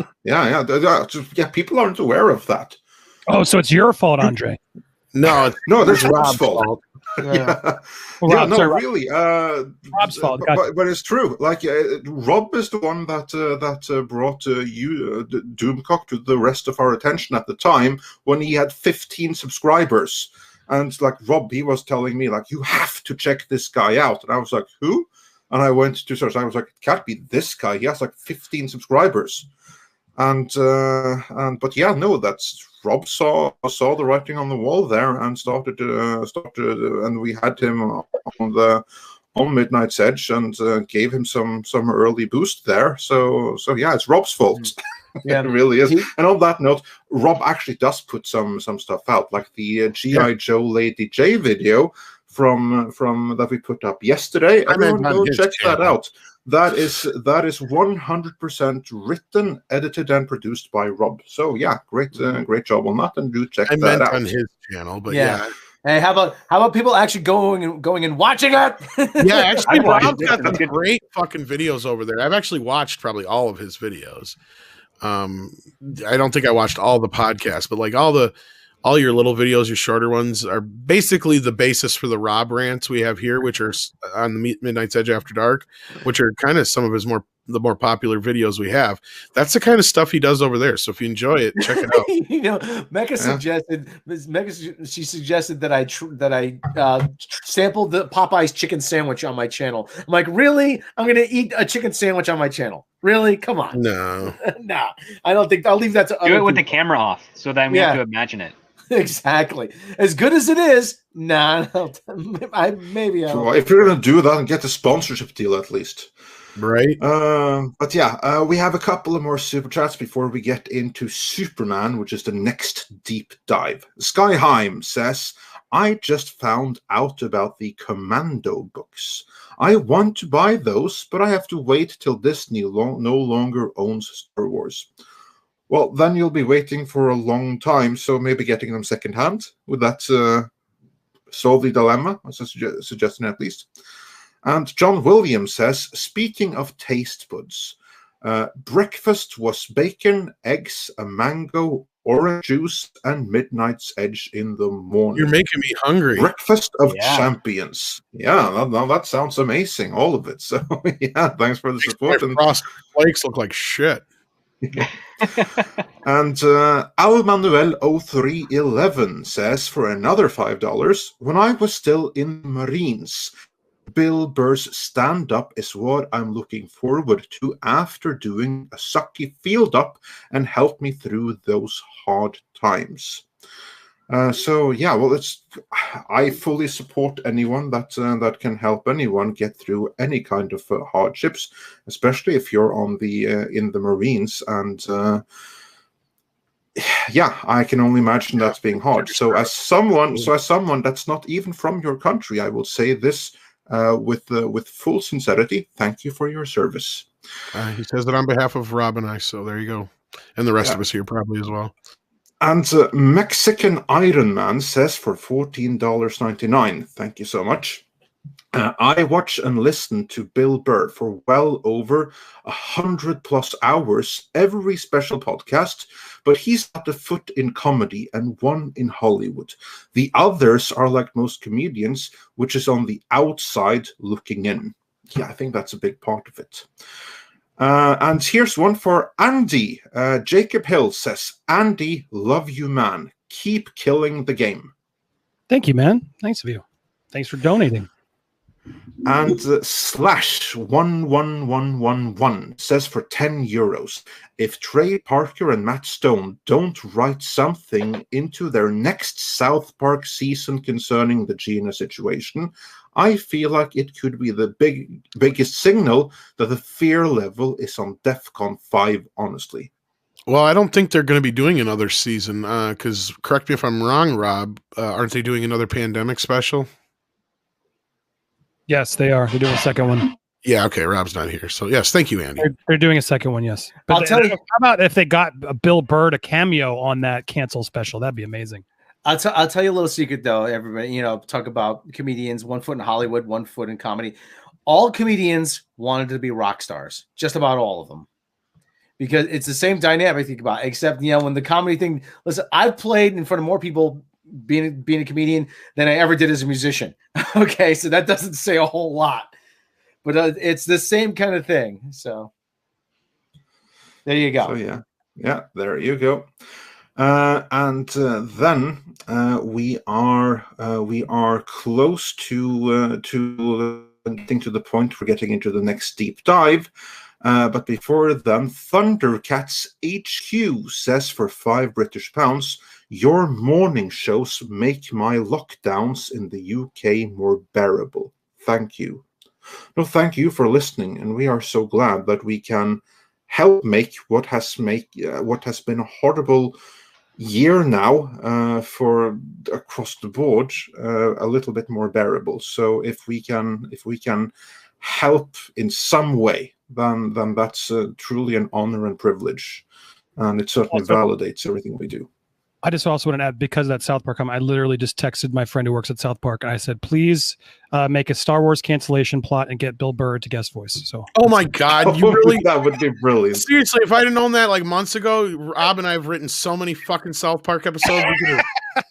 I can't say who. He's not like Matt or Trey, but I got a buddy who works there. Very I got the cool. I hope that the South Park Studios out in Marina Del Rey. It's amazing. Just tell them to watch Fandom Menace shows. Well, everyone, you heard it here first. If that happens, you have Andy to thank for it. So yes. Fingers crossed, and massive kudos to Andy if it pans out. We shall certainly keep that in mind, and you can keep this episode in mind. So if it does happen, we're gonna roll that clip, aren't we? And then Nelson Chereta says, the most damning thing in all of this is that saying someone is a sweetheart is potentially dangerous to your career. This is a witch hunt. Yeah, I believe Rowan Atkinson made a point like that just a couple of days ago. Yeah. And then Rob made the Monty Python witch joke earlier too, which is something we've done quite often, you know. A witch, yeah. And Stephen Alton says, hail Midnight Sedge and everyone in the chat. Taking a break at my new job to listen in. Oh, congratulations on getting a new job, Stephen. That's awesome. And Lonnie Holcomb says, Jeff Dunham has a home-built helicopter. True story. And the question is, did he build that helicopter himself, or did he have someone do it for him? Because if he had someone do it for him, then he only has a mini helicopter, which is cool. No matter what, I'd love to have a home built helicopter myself. So rich. But he could afford a new wife. Yeah, he did get a new wife. Yeah, that's my point. It wasn't just a like joke. As soon as he got money, she divorced him, and then he took half, and then he half. I want half your shit. She almost got Peanut. Oh no! Really? Yeah. He was just a shell afterwards. Oh, boom. I get anyway, it he can afford a real helicopter too. So yeah, but those are much more difficult to control. I fucking hate Peanut. I'm sorry. Of all his characters, he's one of the ones I hate the most. No, Walter's the best. I like Walter the best. Yes. I like Ahmed, the dead terrorist. I can take her. Yeah, Ahmed's low hanging fruit. Yeah, he's going to get cancelled for Ahmed. And I hate Bubba. I fucking hate Bubba. My God.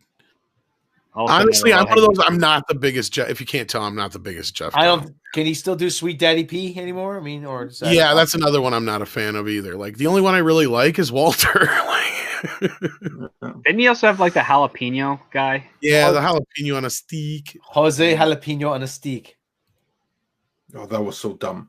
But anyway, on the topic of him and his divorce and his wife taking half of his stuff, Rambam 3000 says, here's anything that's never acknowledged. Women will hurl themselves at men they perceive as high status and tolerate different behavior. So yeah, you said it, not I, but there are some examples of that, and it goes both ways too. You have like some men clinging into older women, but yeah. Master Clockwork says, rest in peace, The Daily Show, 1996 to 2015. Oh, I so agree with that. Wookin Panoob says, for $5 Canadian, Burr is 110% against what happened to Gina and cancel culture BS. He's been talking out against it for years, but with a new child, married, he holds back. And HyperGyver2 sends $10 for the lights. Thank you so much. With the possibility of Michael B. Jordan being casted for Superman, I have confidence that he would push for it to be Calvin Ellis and not Clark Kent, since he claims that he is a fan of the comics. And that is the perfect segue into the next main topic, namely, J.J. Abrams recently announced reboot of Superman. Now, to be clear, the picture that you see on screen right now, that is fan-made. It is not yet confirmed that Michael B. Jordan is going to be the new but he has Superman. But he has been in talks. He has been in talks. The only thing that we.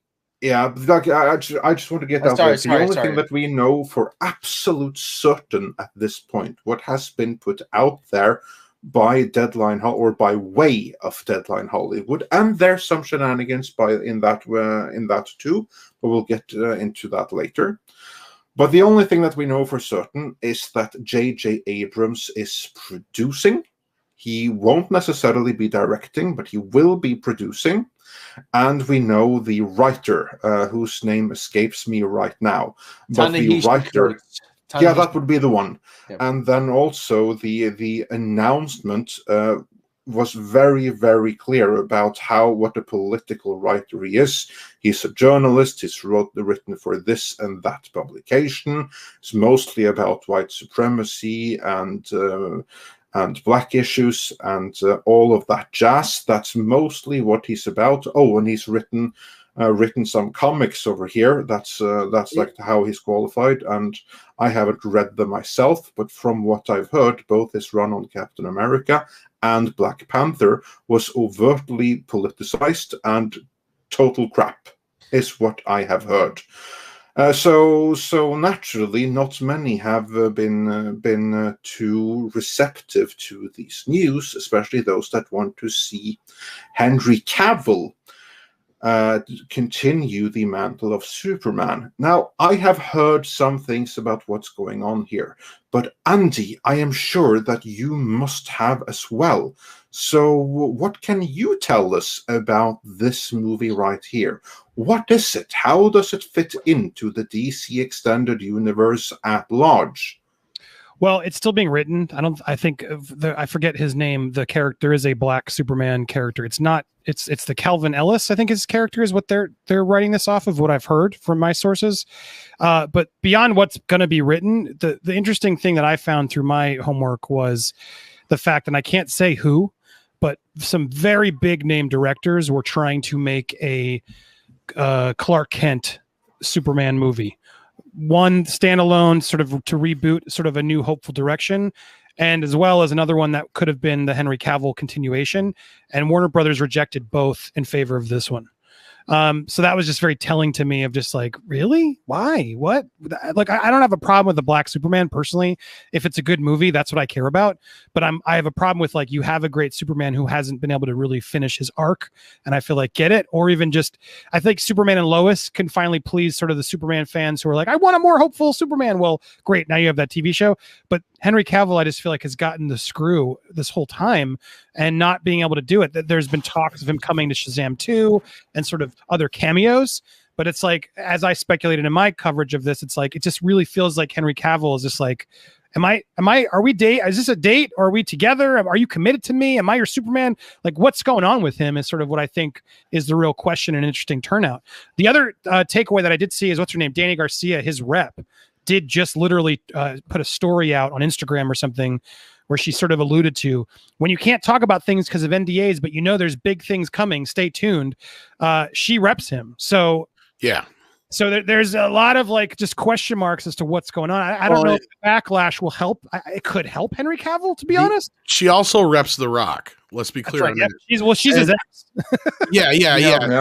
So I think that, and I do kind of buy into this whole, like, he's possibly going to come back as Superman in cameos and other roles, but I don't think he's going to get his own movie, because I can't remember if it was Az or who it was that made the point on Friday Night Tights, but it's true. They're not going to allow Henry Cavill to have his own solo Superman movie going up against this Superman movie and risk the one outgrossing the other and making the other look bad. It's just not going to happen. And we know which one it is. I'm just not going to say it because if I say it a certain way, then the Google might read. But I have more information about how this fits together and how this Superman, who probably is going to be Michael B. Jordan, although that is not certain, how that relates to Garcia's statements about she's under NDA, but big things are coming. And she, as you pointed out, is the one that is repping both Henry Cavill and The Rock, Dwayne Johnson. That's the key thing here. What I have learned since the last video, and this is something that it's not that I have learned it, it's actually Mikey Sutton that has learned it. So full credit to Scooper Mikey Sutton, who has a very solid track record on these things where it comes to both DC and Marvel stuff. But according to him, I don't know if it's from the comics or if this is going to be like movie mythology. This story of this new Black Superman will take place in a different place in the multiverse. I don't know if it's in the movies or if it's in the comics or what, but what I've heard is Earth 23. Now, the official terminology is that the expanded Snyderverse, the one where Henry Cavill is Superman, that is Earth 1. And then the universe where Robert Pattinson is Batman, that is Earth 2. And this one then, with the Black Superman, this is presumably Earth 23. So this is DC admitting that we don't have a Kevin Feige. We can't do what they're doing, so we're not even trying. We're back to doing completely standalone stuff, and we're just going to say that it's all part of one connected multiverse, and we'll pretend that we've intentionally connected it that way, although the reality is that we don't have the skill because Hamada is completely inept and has utterly failed to do what the Kevin Feige should be doing. So for that reason, they then have a multiverse, which is code for they have a bunch of standalone movies. They now want to do a Superman movie with a Black Superman, and that's then Earth 23, I guess, number to be determined. However, since that's a completely separate continuity, Henry Cavill is going to continue as his Superman back on Earth 1. Maybe not in standalone movies, but the intention is for him to appear in future Shazam and Black Adam projects. Remember, his agent, Garcia, represents Dwayne Johnson and him, and they are something of a powerhouse, according to Mikey Sutton, in that world. So Henry Cavill's Superman will continue in that capacity. Will he get another movie? Probably not, but he's going to continue to be the Earth 1 Superman. That's the information that I got from Mikey Sutton, and everyone should check out his own blog, Geekosity Magazine. I'll put the link in the description here, where there is more detail on all of this. So that then apparently is the plan. We're going to have multiple Batman running around, and we're going to have at least 2 Supermen flying around on the big screen. Plus then, of course, Superman and Superman and Lois on the small screen, on the CW. Of course, in reality, it's all going to be small screen on HBO Max. But that is how I've been holding it all together. Andy, yeah. There's also the rumor that Nicolas Cage could be the Superman in Michael Keaton's Batverse in The Flash. So, I mean, it's the Flash point is where everything can go.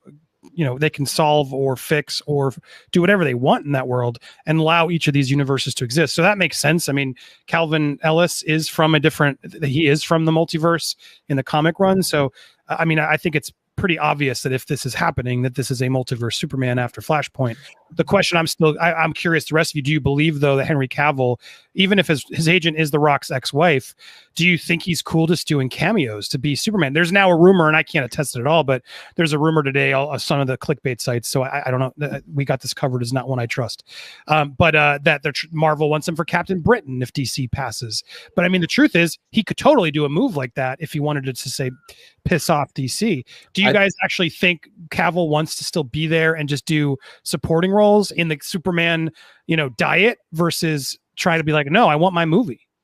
I think Cavill is biding his time until he gets the call from Barbara Broccoli and says, "Yeah, come on down. We want to talk to you."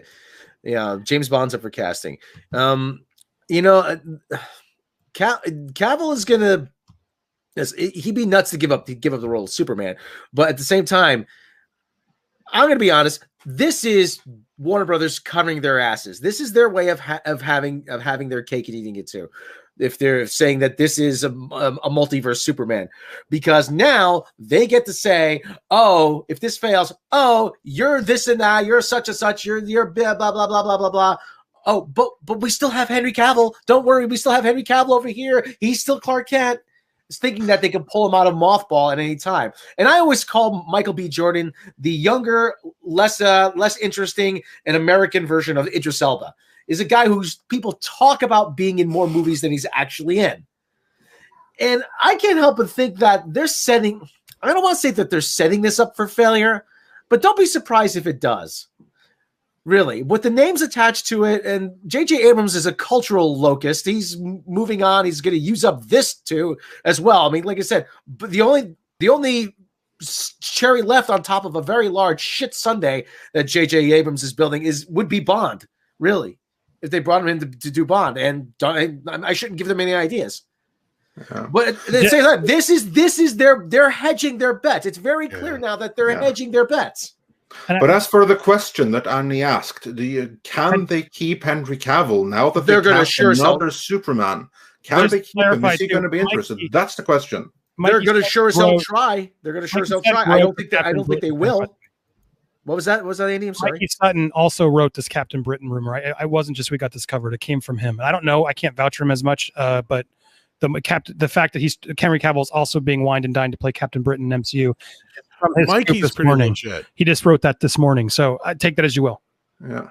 Mikey's got a really good track record. He does. He's a good friend of ours. He's new on the Scooper scene, but his track record is really cool. It is. We've seen several things that we've learned about. That's like making the headlines right now, and he said it like 6 months ago. No, so he's legit. Hold on, Salvador. No, it's not hating on Michael B. Jordan. People talk about him being in far more movies than he's actually in. Great. Oh, he was. I didn't see Creed. People love him in Creed. People love to talk about The Wire. The Wire was what, 10 years ago? I mean, but still, I mean, he was in Fahrenheit 451, whatever. I mean, how many movies has he made that have actually made money? He was in that stupid rom-com with Miles, Mr. Fantastic Teller, the guy who looks like the male version of Rachel Maddow.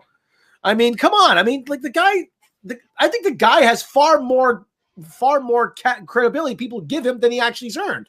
Ooh, Culver's, that's really good fast food. But anyway, like I said, I mean, it's.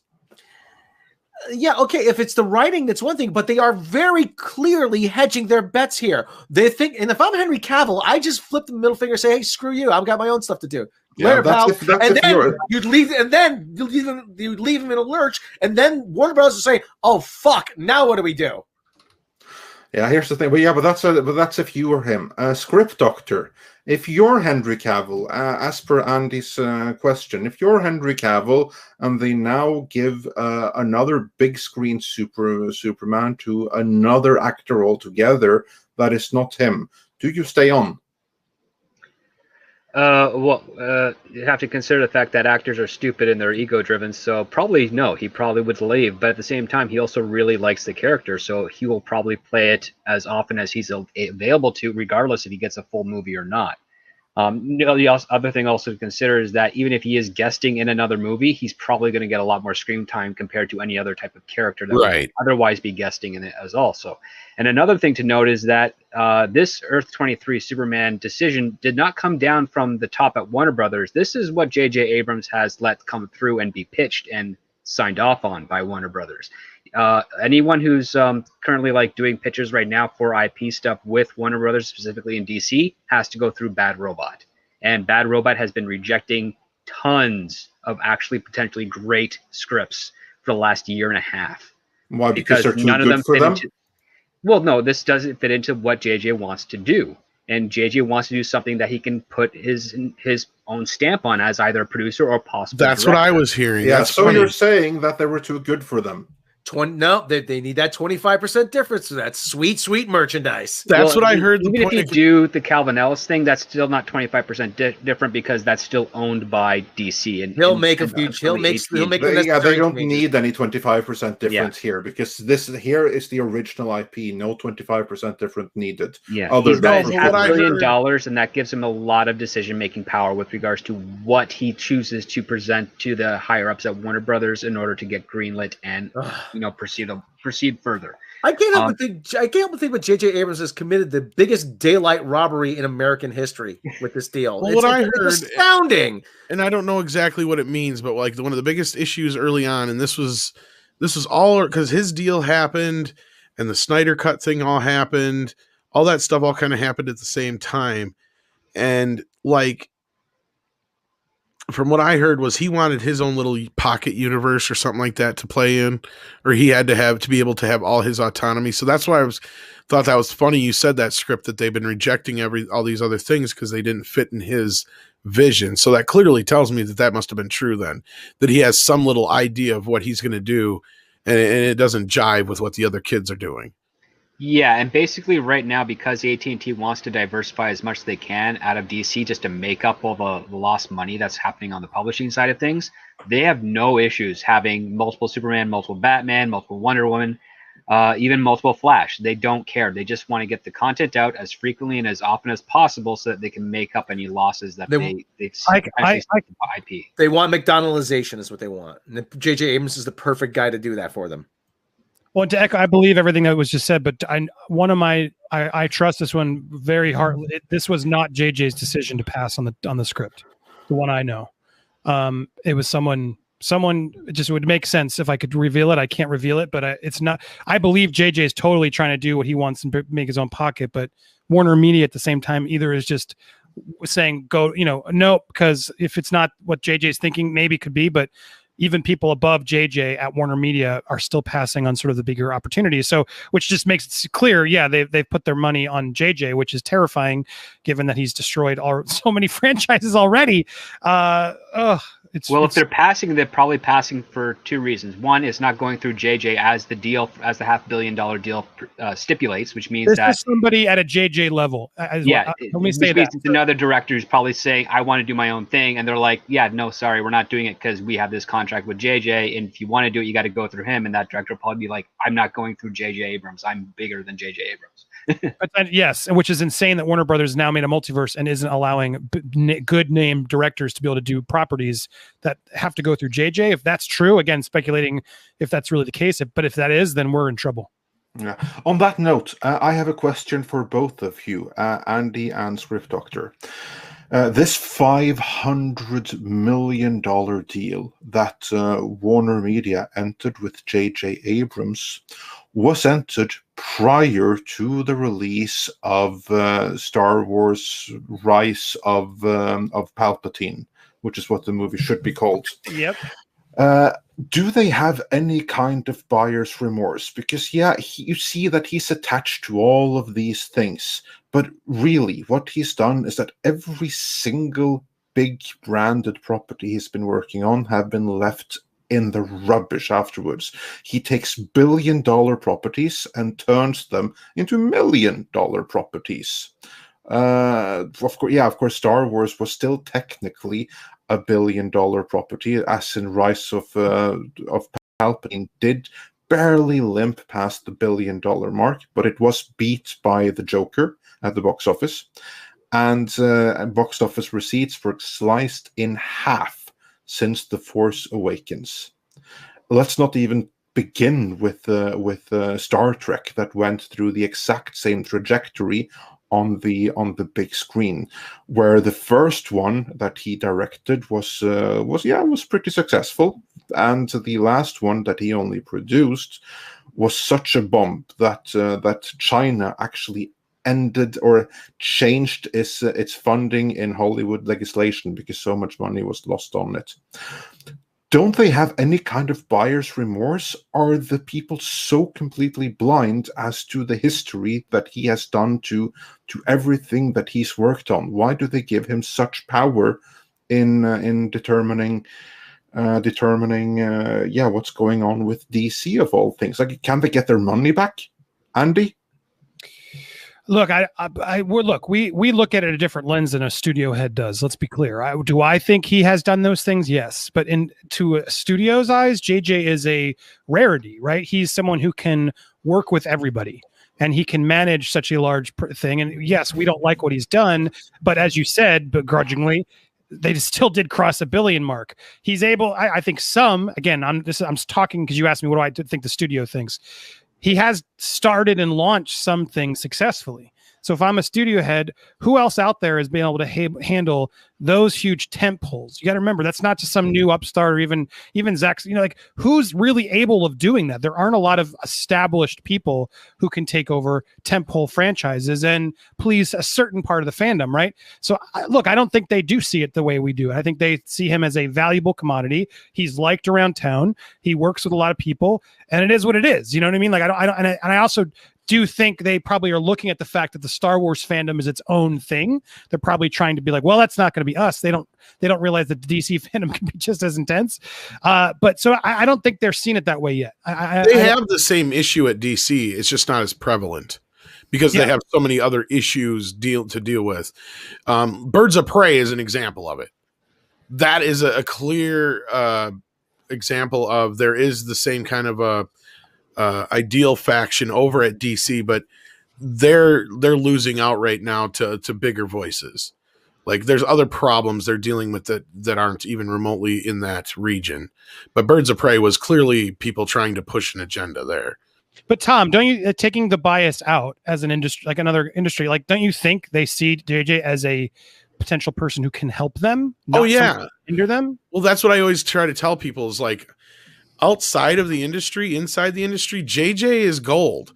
Like everybody kind of forgets, like people like and Kurtzman, the fray is starting to show a little bit, but like that's what I keep reminding people with people like Kurtzman and JJ and all these people who keep getting jobs, but yet they just destroy franchises because they know how to get off a sinking ship. JJ knows, he gets in there, he reinvigorates a franchise, gets the fuck out while the getting's good, so then somebody else can take the blame.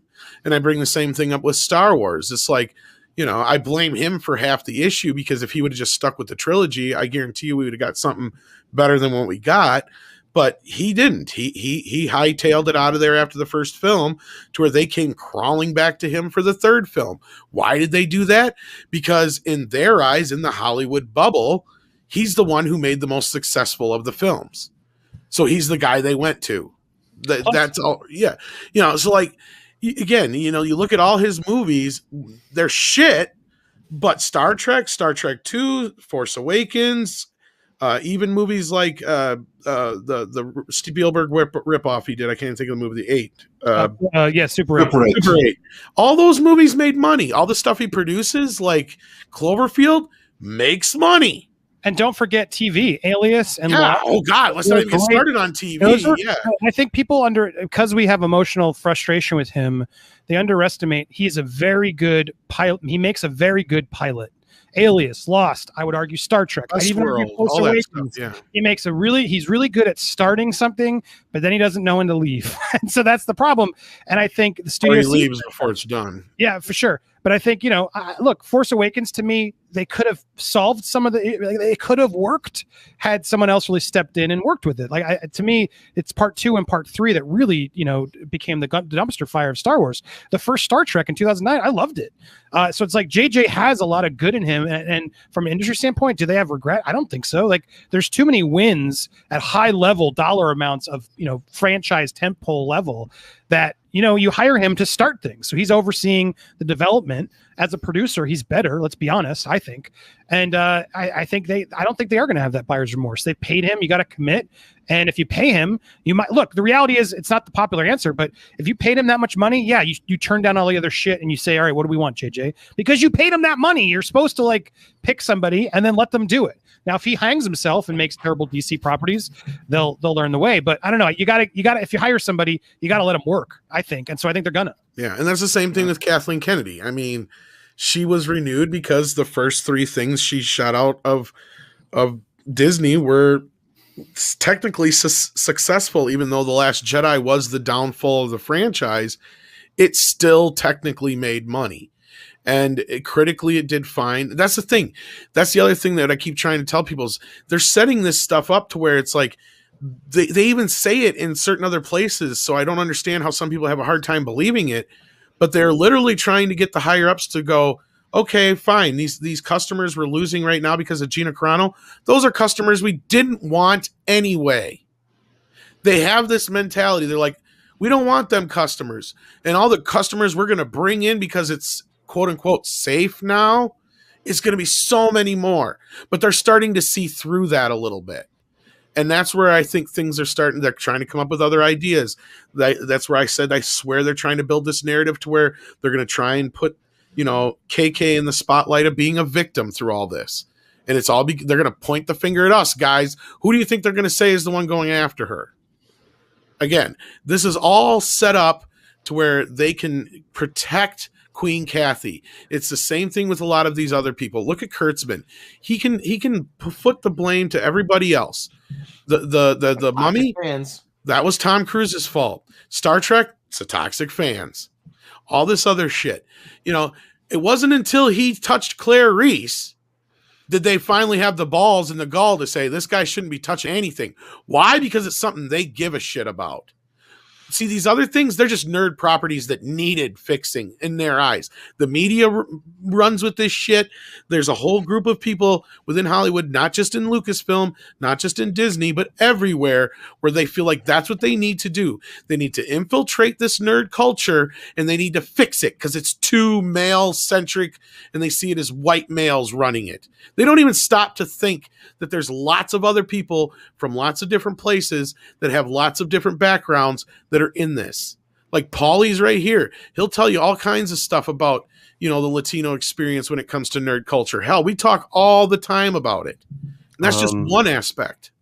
I denounce white Hispanic supremacy. Yeah, you try. Damn it.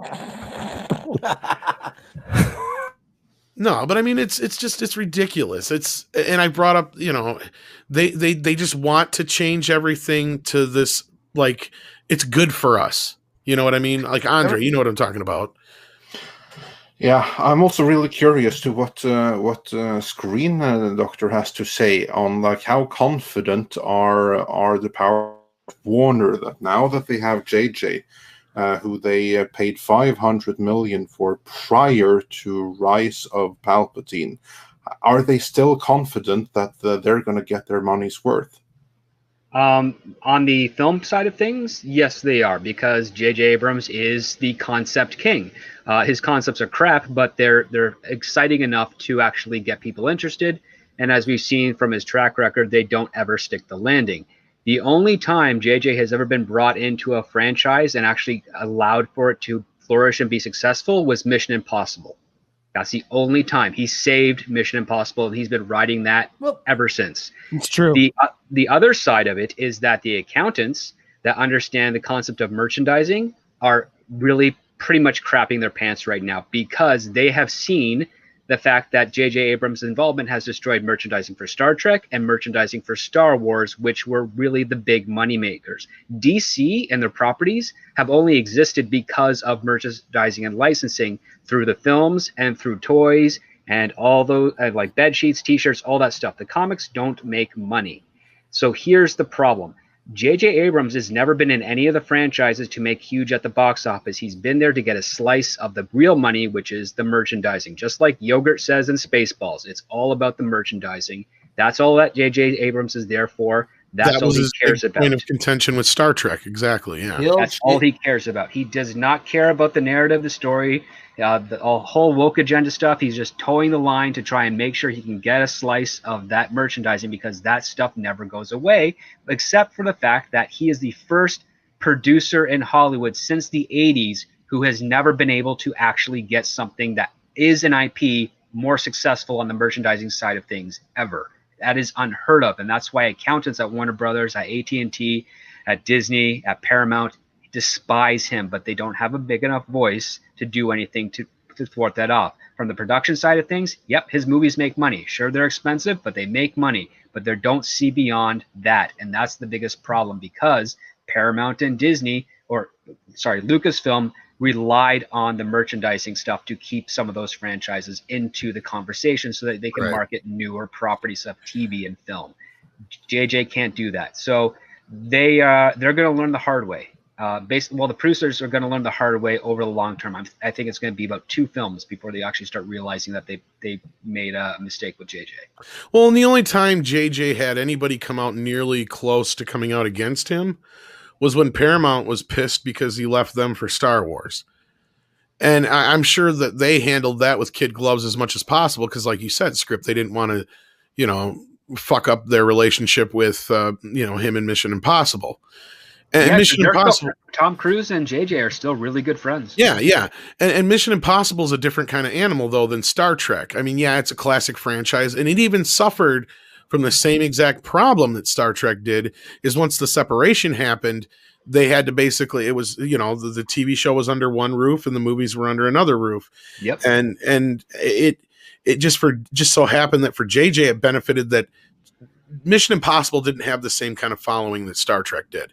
People remembered it, but it didn't have like the merchandising. It didn't have, like the tie to the characters, like, Spock and Kirk and all those do in comparison. Cause I mean, they went and killed all the main characters from the original show in the first movie. Yep. The first movie was a hit. The second one was a flop, and Paramount panicked, and JJ had a solution, and it actually worked. So miraculously, I can't believe it worked, but because that movie gave me a huge headache, just the way it was formatted and stuff, but it worked. It saved the franchise. It's why you have, I think, almost 8 Mission Impossible films are going to be in the can. And they did 5 just recently. So they did 6 and 7 back to back with plans of an 8, which I don't know how they're going to do that with the current restrictions, but whatever.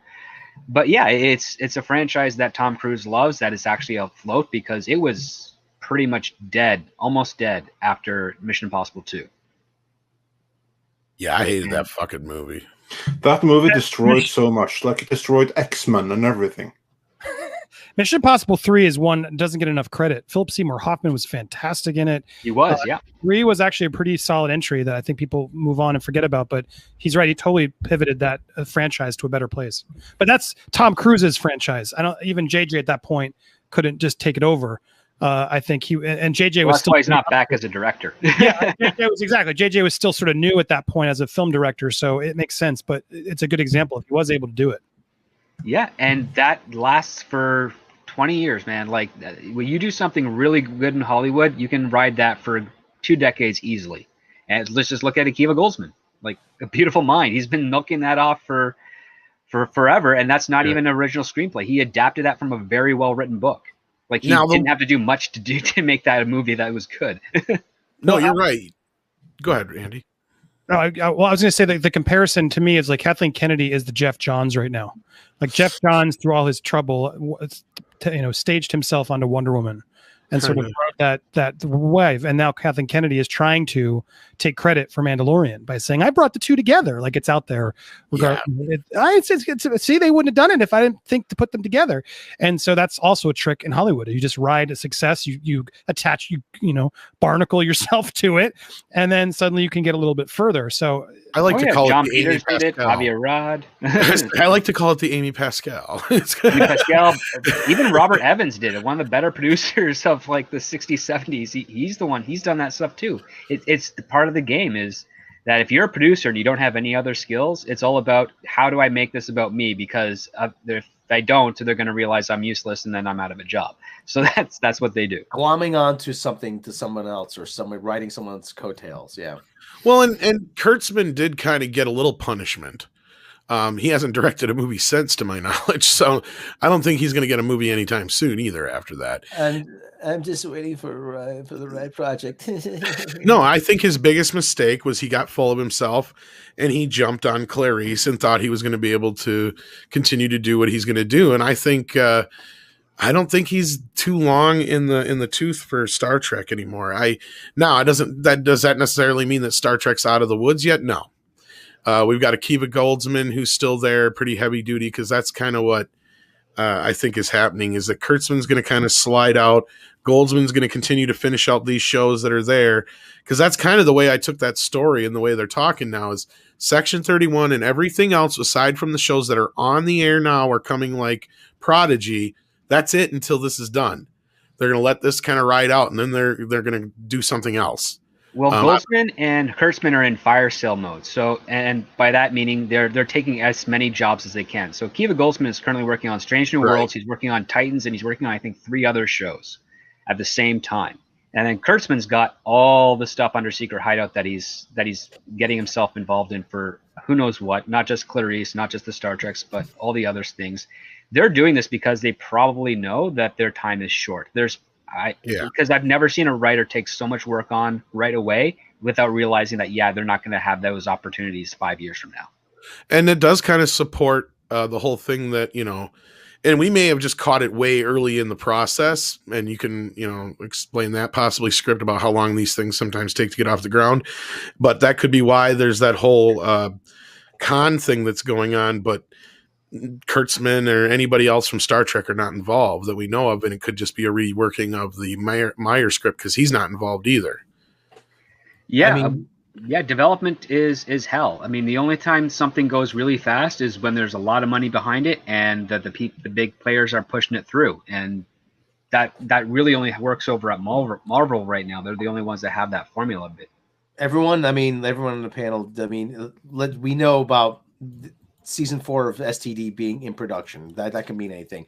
Do you think this, if it gets to season 4, do you see it going beyond that? I don't think so. I think the big thing will be whether or not it's on Netflix or not, because if it's not on Netflix everywhere else this next season, then that pretty much confirms all of our reporting. Like there's going to be people who are having a hard time arguing our reporting. And from what I've been hearing, this season 4 is very like they cut the budget highly on season 3, and I heard this budget's even worse.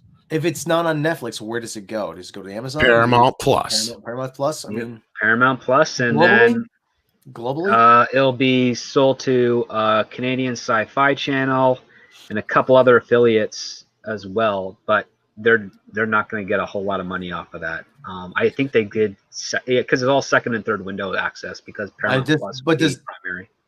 Is Paramount Plus going to be available internationally? I mean, and this I can see too. Mills says the rumor is they're shooting 4 and 5 concurrently, and that's probably just so they can finish up certain contracts as well.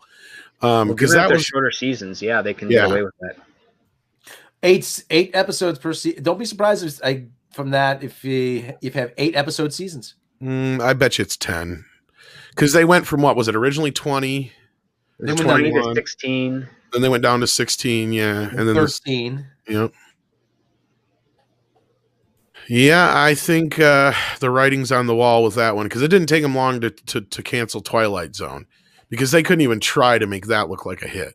And they had Jordan Peele backing in. He was oh a my hot God. number. Yeah. I mean, with Star Trek, though, they've got a little bit more hanging on that. It's their baby of a franchise, because Paramount ain't got shit besides Mission Impossible. They don't own Transformers. Well, they have Beavis and Butthead. They've got Beavis and Butthead. They've got SpongeBob, and they've got the Ninja Turtles and all the Nickelodeon stuff. So Dora, all that stuff. But other Tom, than that, you said they're going to finish out the shows remaining on the docket here. I mean, so Section 31 is dead in the water. Dead. That's basically what they were saying when they said it's still in the thought process or whatever. They take that's taking it back to square one. That means it's nothing. But I mean, like I said, you got Strange New Worlds, Picard. You got these animated Trek. I mean, but what? I mean, maybe I'm thinking too far ahead. But what happens after that? Do they reboot? Do they hire somebody else to work on this new project? I mean, I don't think even they know at this point. I don't think they do either. My guess, and this is just me totally pulling shit out of my ass here, is they'll take like a 2 or so year hiatus. I think this con thing is going to happen. I think that'll be the first thing they kick it off with is the con miniseries, and that'll be very tied to the Wrath of Khan, to where it's like there's no mistaking that we're back, folks, into the OG timeline. And like many other things, they just will never talk about Discovery again. I'm sure they're hoping that Strange New Worlds is going to take off, and it may be. I've been hearing some interesting things about it. It may be one of the best Star Trek shows we're going to get in a while.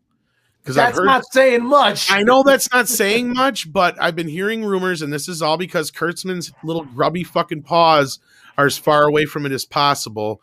And Akiva Goldsman is a poser. Like, from what we've heard, motherfucker is not nearly as woke as he tries to pretend he is.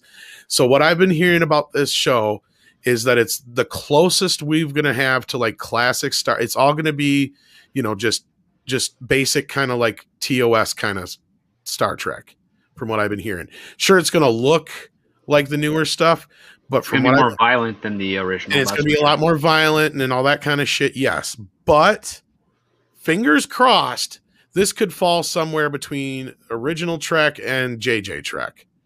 Let's just say that's the best case scenario for this, from what I've been hearing. So, I mean, I'm not holding out hope for the show, but what do you guys think? Rob did bring up an interesting question. Andre, I'm curious what you think they're going to do, and then we'll get everybody else's take.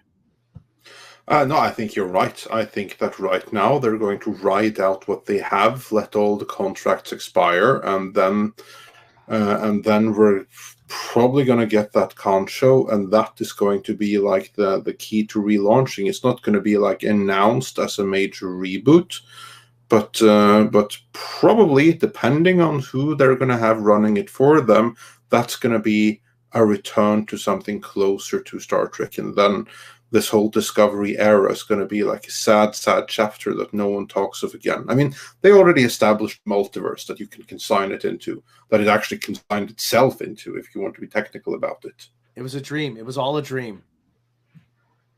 That's what I think. And I'm not trying to play with your feelings, Ryukin, but it's just one of those things. I'm not going to even pretend it's probably going to even be a decent show. But just from what I'm hearing, it's not going to be all about, it's not going to be anything like Discovery in a sense that it's going to be all about the Mary Sue bullshit. I mean, Pike is the star. It's supposed to be kind of, that pre-TOS era still.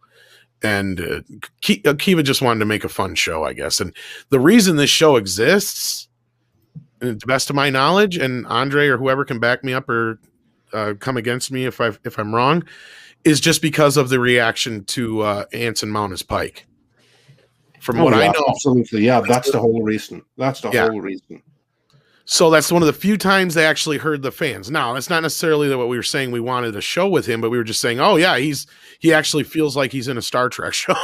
Like he knows what he's doing there. He's unlike everybody else who's like in 10 different shows. He seems like an actual Star Trek character. Even though cry far away from Pike, but still. Yeah, even though they cut the balls out from underneath him every chance, but that's the other thing. That's the other thing. Are they just gonna kowtow to a certain segment and just humiliate him like they did on? I don't think so. I really don't, and that's where I'm hearing some of the pushback is from. Because I guess, and again, somebody please correct me if they've heard otherwise. From what I heard is that's one of the points where Kurtzman left and came back because he was pissed that Akiva Goldsman went under his nose and got this Strange New World show going, and they couldn't even get Section 31 and all this other shit that Kurtzman's been trying to get off the ground. And this was like Akiva Goldsman's baby, and that's where I think that he used his relationship with Emma Watts to kind of go under his nose and be like, look, I bet you if we do this, this will be successful. And he backed it up with he had stuff to back it up with. If you go online at the time, even guys like us were saying, yeah, Anson Mount Here you go. Yeah, Hanson Mount is the best part of a bad TV show. Yeah. So of course he had some shit to back him up that he was popular with even the non-fans. So it was kind of we can maybe get some goodwill with this show, I think is what they were trying to do. Anybody else, or am I probably spot on there? No, you're pretty spot on. Yeah. I think you're pretty spot on, unless our esteemed panel, whose members include actual industry professionals and insiders, have any major objections, which they may have, and that's fine. Andy? I mean, I have an objection to the show, but I think Strange New Worlds is. I think Hanson Mount is a good choice, and he was charismatic in the role, and he was given some decent lines, and he was very much. He did not fit in the rest of that series, like in Discovery. He was the beautiful thumb sticking out, as opposed to the sore thumb analogy. He was the best part of that second season, and yeah, his absence was duly felt in the third season, but. We'll have to wait and see what happens with Strange New Worlds. Yeah, indeed. And with that, we rolled a little bit around from the topic of Superman, but we're going to roll right back again with some Super Chats. Yes. Master Clockwork wonders, so how long till Black Batwoman versus Black Superman? Oh, wow. That's probably going to be a little while. Taker610 says, when Rocky's kid is born and he says to Adrian, I can't believe you've done this. I want to believe Rocky literally doesn't know how babies are made. I saw that quote earlier and it made me chuckle. You're probably not far off the mark, because even Rocky knows he's not the smartest one of the bunch, He's like, yeah. I'm a little dumb, Yeah, he knows it. Yo, Andy, screw you, creepo. Hey, how you doing? Script doctor, how you write scripts? You write any picture books there, script doctor? Any picture books? I like reading them picture books. How you doing? Hey, you know what you should do? Take it to the zoo. Oh, I love the zoo. I can't finish that one. And then Thunderstorm says Soviet-style ban people ban people control people. Yeah, that's kind of like it. And Andrew Johnson says it puts the lotion in the basket. Well, I probably should have had a more creepy voice to it, but anyway, it puts the lotion in the basket. So nice Silence of the Lambs reference right there. Dyslexic American. Edge. Yeah.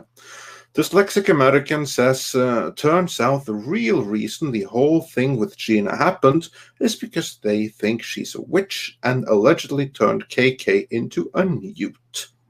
Well, she got better. Better anyway. And Anti-Derivative Jill sent us a super sticker of like a green little pear dude for $5. So thanks for that. The Fessman 93 says for £5 what happens if this splits the fan base and makes less than Man of Steel if Cavill is out? What would JJ's future be like at Warner Brothers with DC? Yeah, that's actually a good question. If this reboot Superman movie now comes out, let's just assume for a second that the world has started going to theaters again, and it comes out in theaters and it bombs completely. What happens then? What's the downfall from that? Andy? So wait, what's the downfall of if JJ's Superman or reboot movie, if that completely bumps or underperforms worse than Man of Steel, what's the fallout from that? I don't think that's possible. But if it happens, inflation, it'll trick. But he'll spin it some. I mean, look, when Rise of Skywalker bombed, JJ went out there and talked about the JJ cut. Does everyone remember that? there's no JJ cut. Like, they didn't have time to make a JJ cut. Like, they were on such a deadline to meet that release date that they were just out there. But he got Dominic Monaghan and his editor to go out and sort of justify it. I don't think he'll figure out a way to spin it, even if it is that he'll probably also sign on to a new franchise before it publicly comes out if he has any doubt over it. So the guy feels like Teflon at this point. I mean, I don't see how he can be removed if it's just a bad box office. I mean, if it's a complete miserable part of a movie and it bombs, I don't see JJ being canceled unless he's Me Too'd or something more dramatic. I don't think a movie's going to do it. Well, and I've got to be clear. There was, I wouldn't call it, I don't know if you could call it a JJ cut, but there was different versions of that movie. That we know, that's been confirmed now. Because they were editing the movie, but I'm still convinced there's footage of Matt Smith floating. Yeah, I was going to say there was a whole nother version of them, because you got to remember, Andy, they were reshooting longer than they shot originally, because they only shot for a couple months and then they went back for reshoots, and they were reshooting up to the point where the movie was done. And Hasbro came out and said later on that the reason that Rise of Skywalker was the first Star Wars movie not to have a 3 3/4 inch toy line was because they threw their hands up in the air and said, fuck it, after most of the toys they had just produced were cut out of the movie. So there was a whole nother version of the movie they had filmed, and then they reshot almost most of the movie again, is what happened, basically, from what we heard. Yeah, it was a movie that was we've heard that from very good authority, that the movie was remade over and over using the Mando tech, which allowed them to do it relatively cheaply and quickly. But that movie could go in many different ways before the. Oh yeah, I don't know if there was ever a cut, but yeah. Yeah, I mean, all I know, and from also and again, we'll have to agree to. I know from a reliable source, like they were just trying to make the deadline and figure out what the hell they were releasing. This I agree with. They've been shooting different things and changing the cut along the way. Yes, that's my point. But was there like a JJ cut that he delivered? That I don't know. Disney was like, no, we're going to That's what I don't know. Yeah, there is no JJ cut or like definitive JJ vision of the film, because JJ has no vision. Exactly. That's what I'm trying to say. Is the movie changed so many? There may have been an early assembly cut. Those previs, like previs is done way earlier. You can't just like change the previs of all the action scenes like months before release. You can, but you can't at the same time. You remember remember that one scene? Not to a grand scale. I mean, if you have to do something, of course, you get one in. But it's going to cost a fortune. Well, that's where that new technology comes into play. Is JJ could play a lot more loose with it, and remember that. Well, the one that I think stuck out to me the most was that behind the scenes footage where you had them all out in the fucking desert, and even the actors are all looking at each other with just like the most baffled look on their faces, because JJ is constructing this huge fucking blue screen for no good fucking reason, or green screen. And it's like, why are we out in the fucking desert when we could be just shooting this green screen? It's true. It's like, also, there was that Boyega shot, right, where he was sort of like put into another shot where he was running down, which proved that. Yeah, look, it was Frankenstein, is what I think. They were just JJ didn't know what was happening. I'm sure there was stuff that was shot that didn't make the cut. I'm just saying there were reports back then that I won't. I'm not but I don't know if you missed there were 4 different versions, and Lucas had a version, and like guys, that was there was just not enough time to have that kind of stuff done. From everything I heard, JJ was just trying to get that finish line. Like he was just, and he was constantly second guessing, changing. This has been proven by Daisy Ridley, everyone else. Like they had no idea what they were doing. Right. And that's what kind of happened. And the cut we got was what JJ sort of said here. And that's what I'm saying. There may have been an early assembly cut after those first rounds of shoots, like the initial round, but I don't know.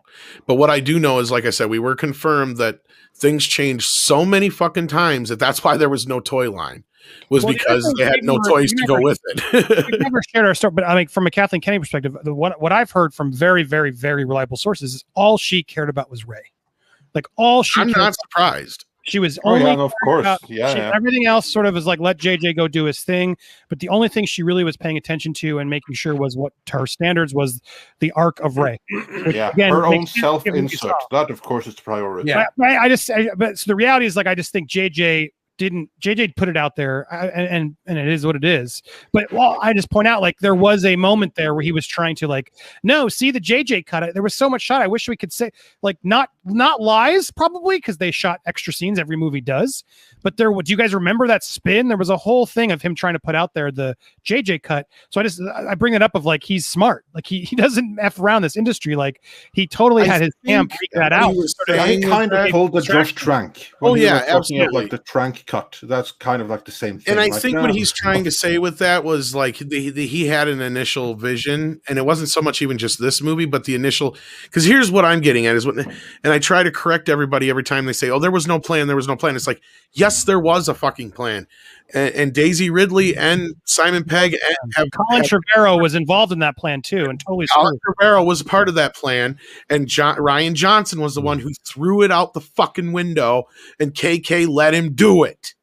And it was that moment that everything went. And I've said it a million times over. Sure, the 3 movies we would have got if we would have went with JJ's plan probably wouldn't have been great, because the fucking guy is not a great storyteller. Right? We know they this. would have been better. They would have been at least more consistent. Would have looked good. He knows how to make it. He knows obviously setting up a romance between Finn and Rey. It was already been known that Finn was supposed to be a Jedi. We know things changed when it came to Oscar Isaac's role. He was supposed to die originally, but then JJ changed that concept. We know that many changes happened along the way, and this is something that we know for certain. And there was no JJ cut other than a convenient excuse. Andre, it wasn't. You said that the question. You said that the question. Kathleen Kennedy. Well, yeah, I'm sure it was at her behest. Yeah. No, I mean, I know for a fact with Colin Trevorrow's version, all the things about, like, Finn's story and all the things that sort of he was trying to make fit the story and the movie be better, Kathleen Kennedy had no interest in fixing or doing. It was complete. Obviously, or she could have, because she's the only one who could have made that call, Andy. The proof is no, but I'm just saying, you said it was Ryan that ruined the third one. Well, but Ryan ruined the second. Ryan that's ruined what I was talking about. That's what I mean. It was his. Gentlemen, you are saying exactly the same thing. Exactly, we are all in agreement here. And we all agree that of course, on the third one, it went through many different iterations. It was a complete mess. The one consistency was that Kathleen Kennedy demanded that her self-insert character be treated right. There we are all in agreement. With that, we have a couple of more super chats to go through. Okay. So we're going to do that right now. I do have a question for you, Andre. Though. Sure. Okay.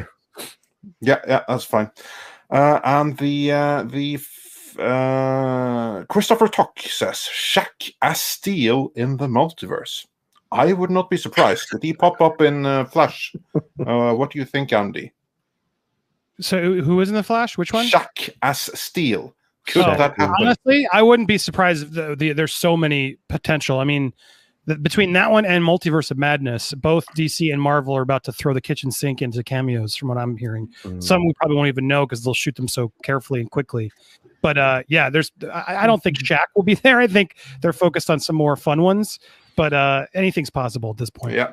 And then Felicity Pobel says, WB has completely screwed themselves for the foreseeable future by hitching their wagon to J.J. Abrams. Yeah, we shall see. Pablo Papano says, Warner's just changed Black Superman to Platinum Plan Man in the Wakandaverse. That's your opinion. Sister Harrow says, hail all for $10 Australian. Thank you so much. I watch YouTubers nowadays more than Netflix. I think many do.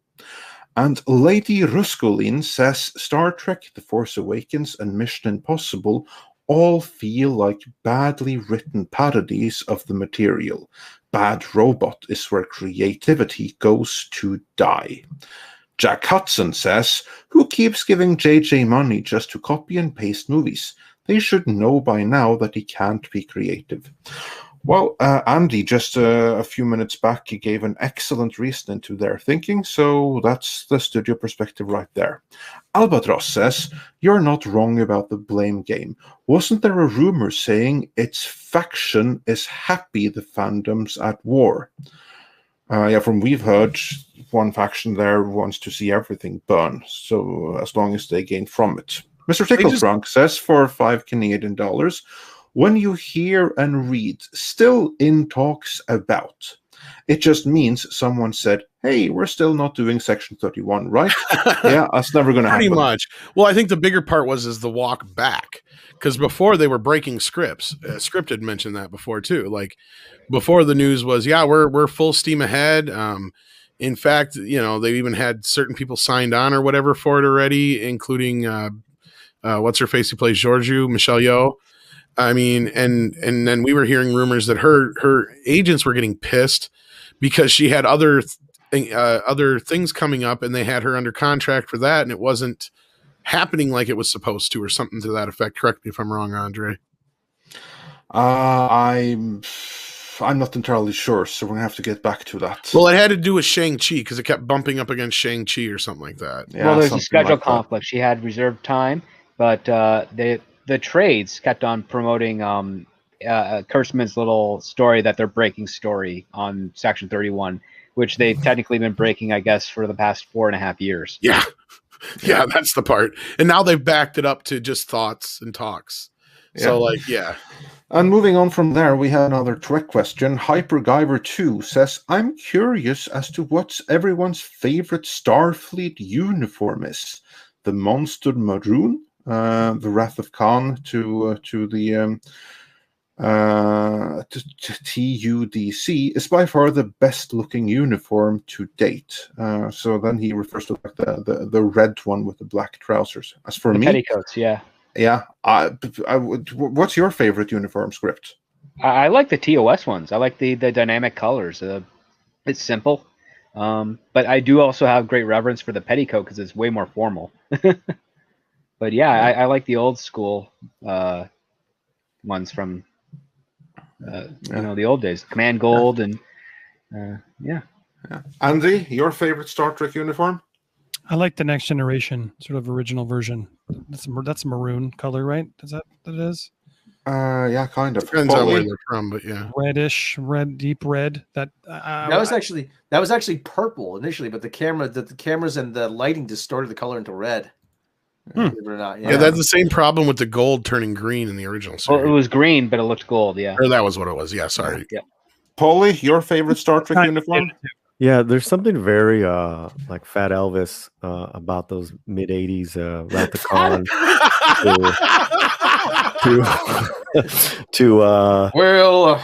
yeah, this is my suit, but like with the with the lapels hanging and the flaps and the big Spock, why don't you do that? Why did you have to go already? They had a great look, man. And there's something very dated about them.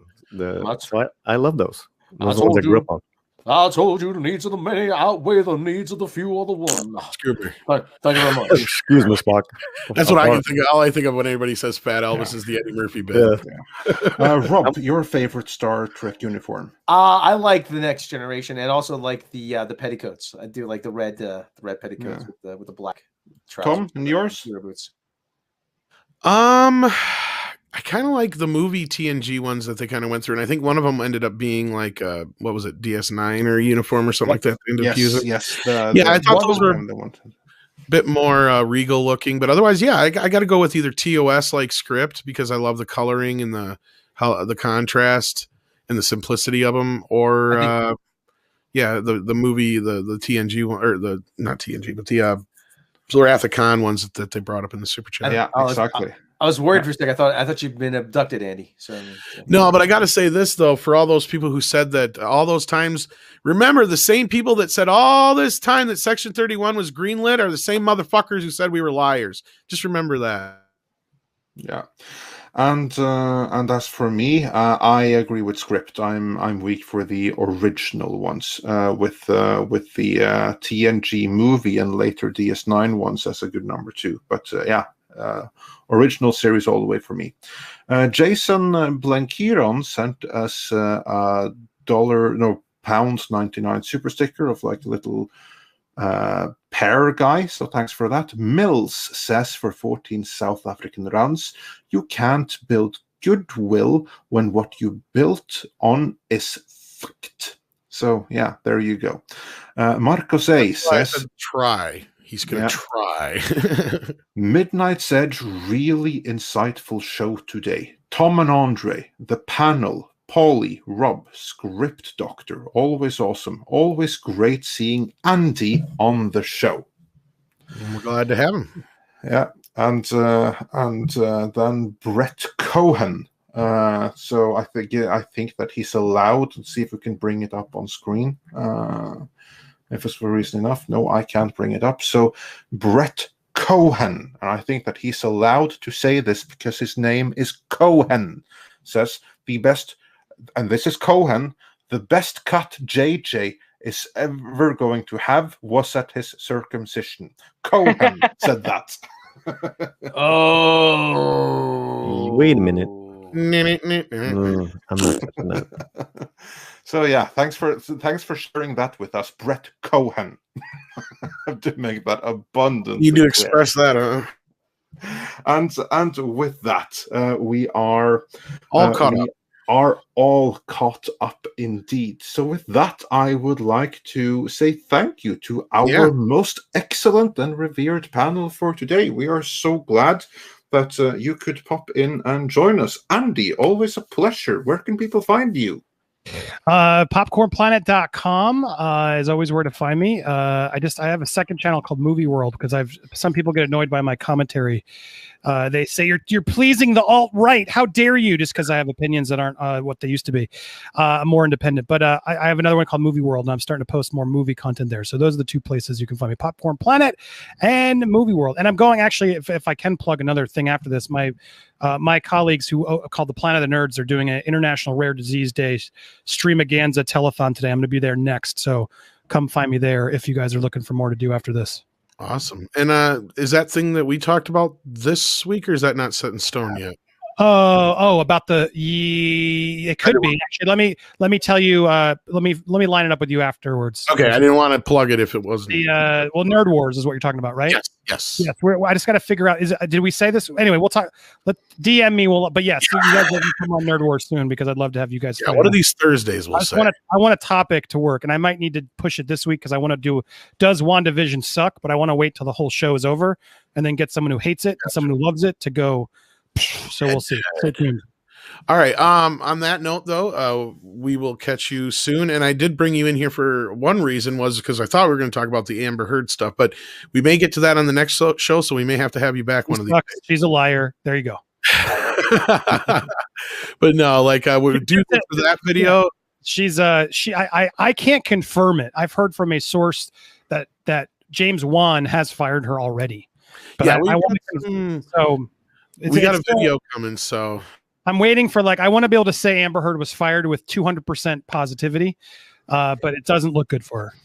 So that'll probably be in the wrong bed. Yeah, she pooped the wrong bed. So yeah, check out Popcorn Planet. Yes, please do check out our shirt. Do I have the video here? Let's take. Have you seen the videotape? Yes, you can get that awesome shirt at our store right now. You got it on a model. Is that a real model, or is that you shot yourself? No, they digitally put it on our guys.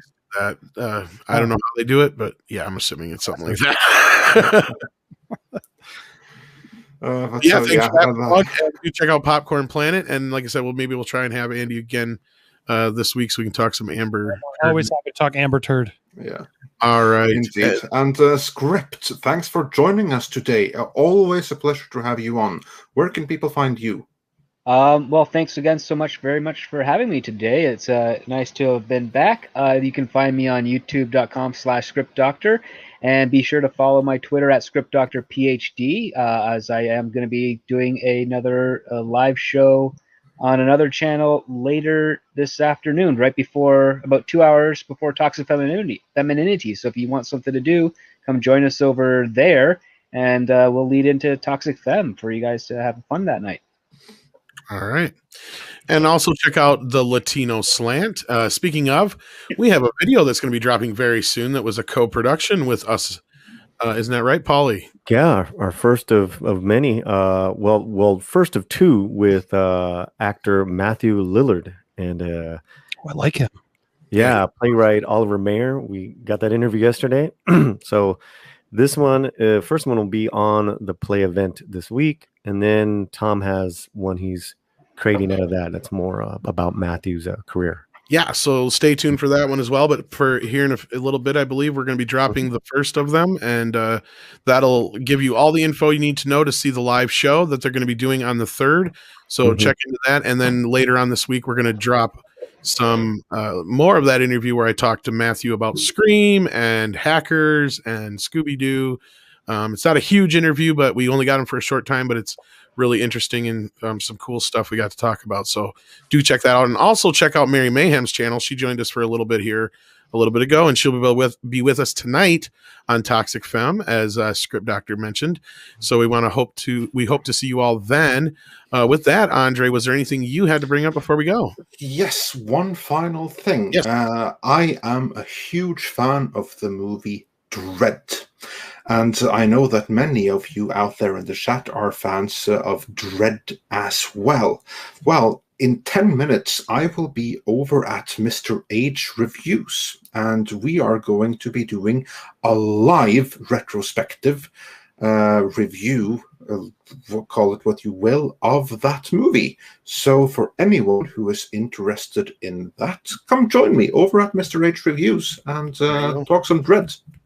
Well, you can add my bit to this. It's one of the best of the 3D Blu-rays out there. I'll tell you that. Good one. It is a good one. Indeed, it is. And with that, so yeah, to summarize, check out Popcorn Planet, check out Script Doctor, check out the Latino Slant. Stay tuned here for an interview with Matthew Lillard, and follow me over at Rage Reviews if you are into Judge Dredd. And of course, Toxic Femininity. So yeah, you have all the entertainment that you need on YouTube the next few hours. And with that, I would like to thank the panel for joining us, and a special thanks to all of you in the audience for sticking with us and making us part of your day. We couldn't do this without you. I'm just going to make a quick extra check, see that we didn't miss any super chats before we round out here. No, we are still fully caught up. So with that, I wish you all a great continued day.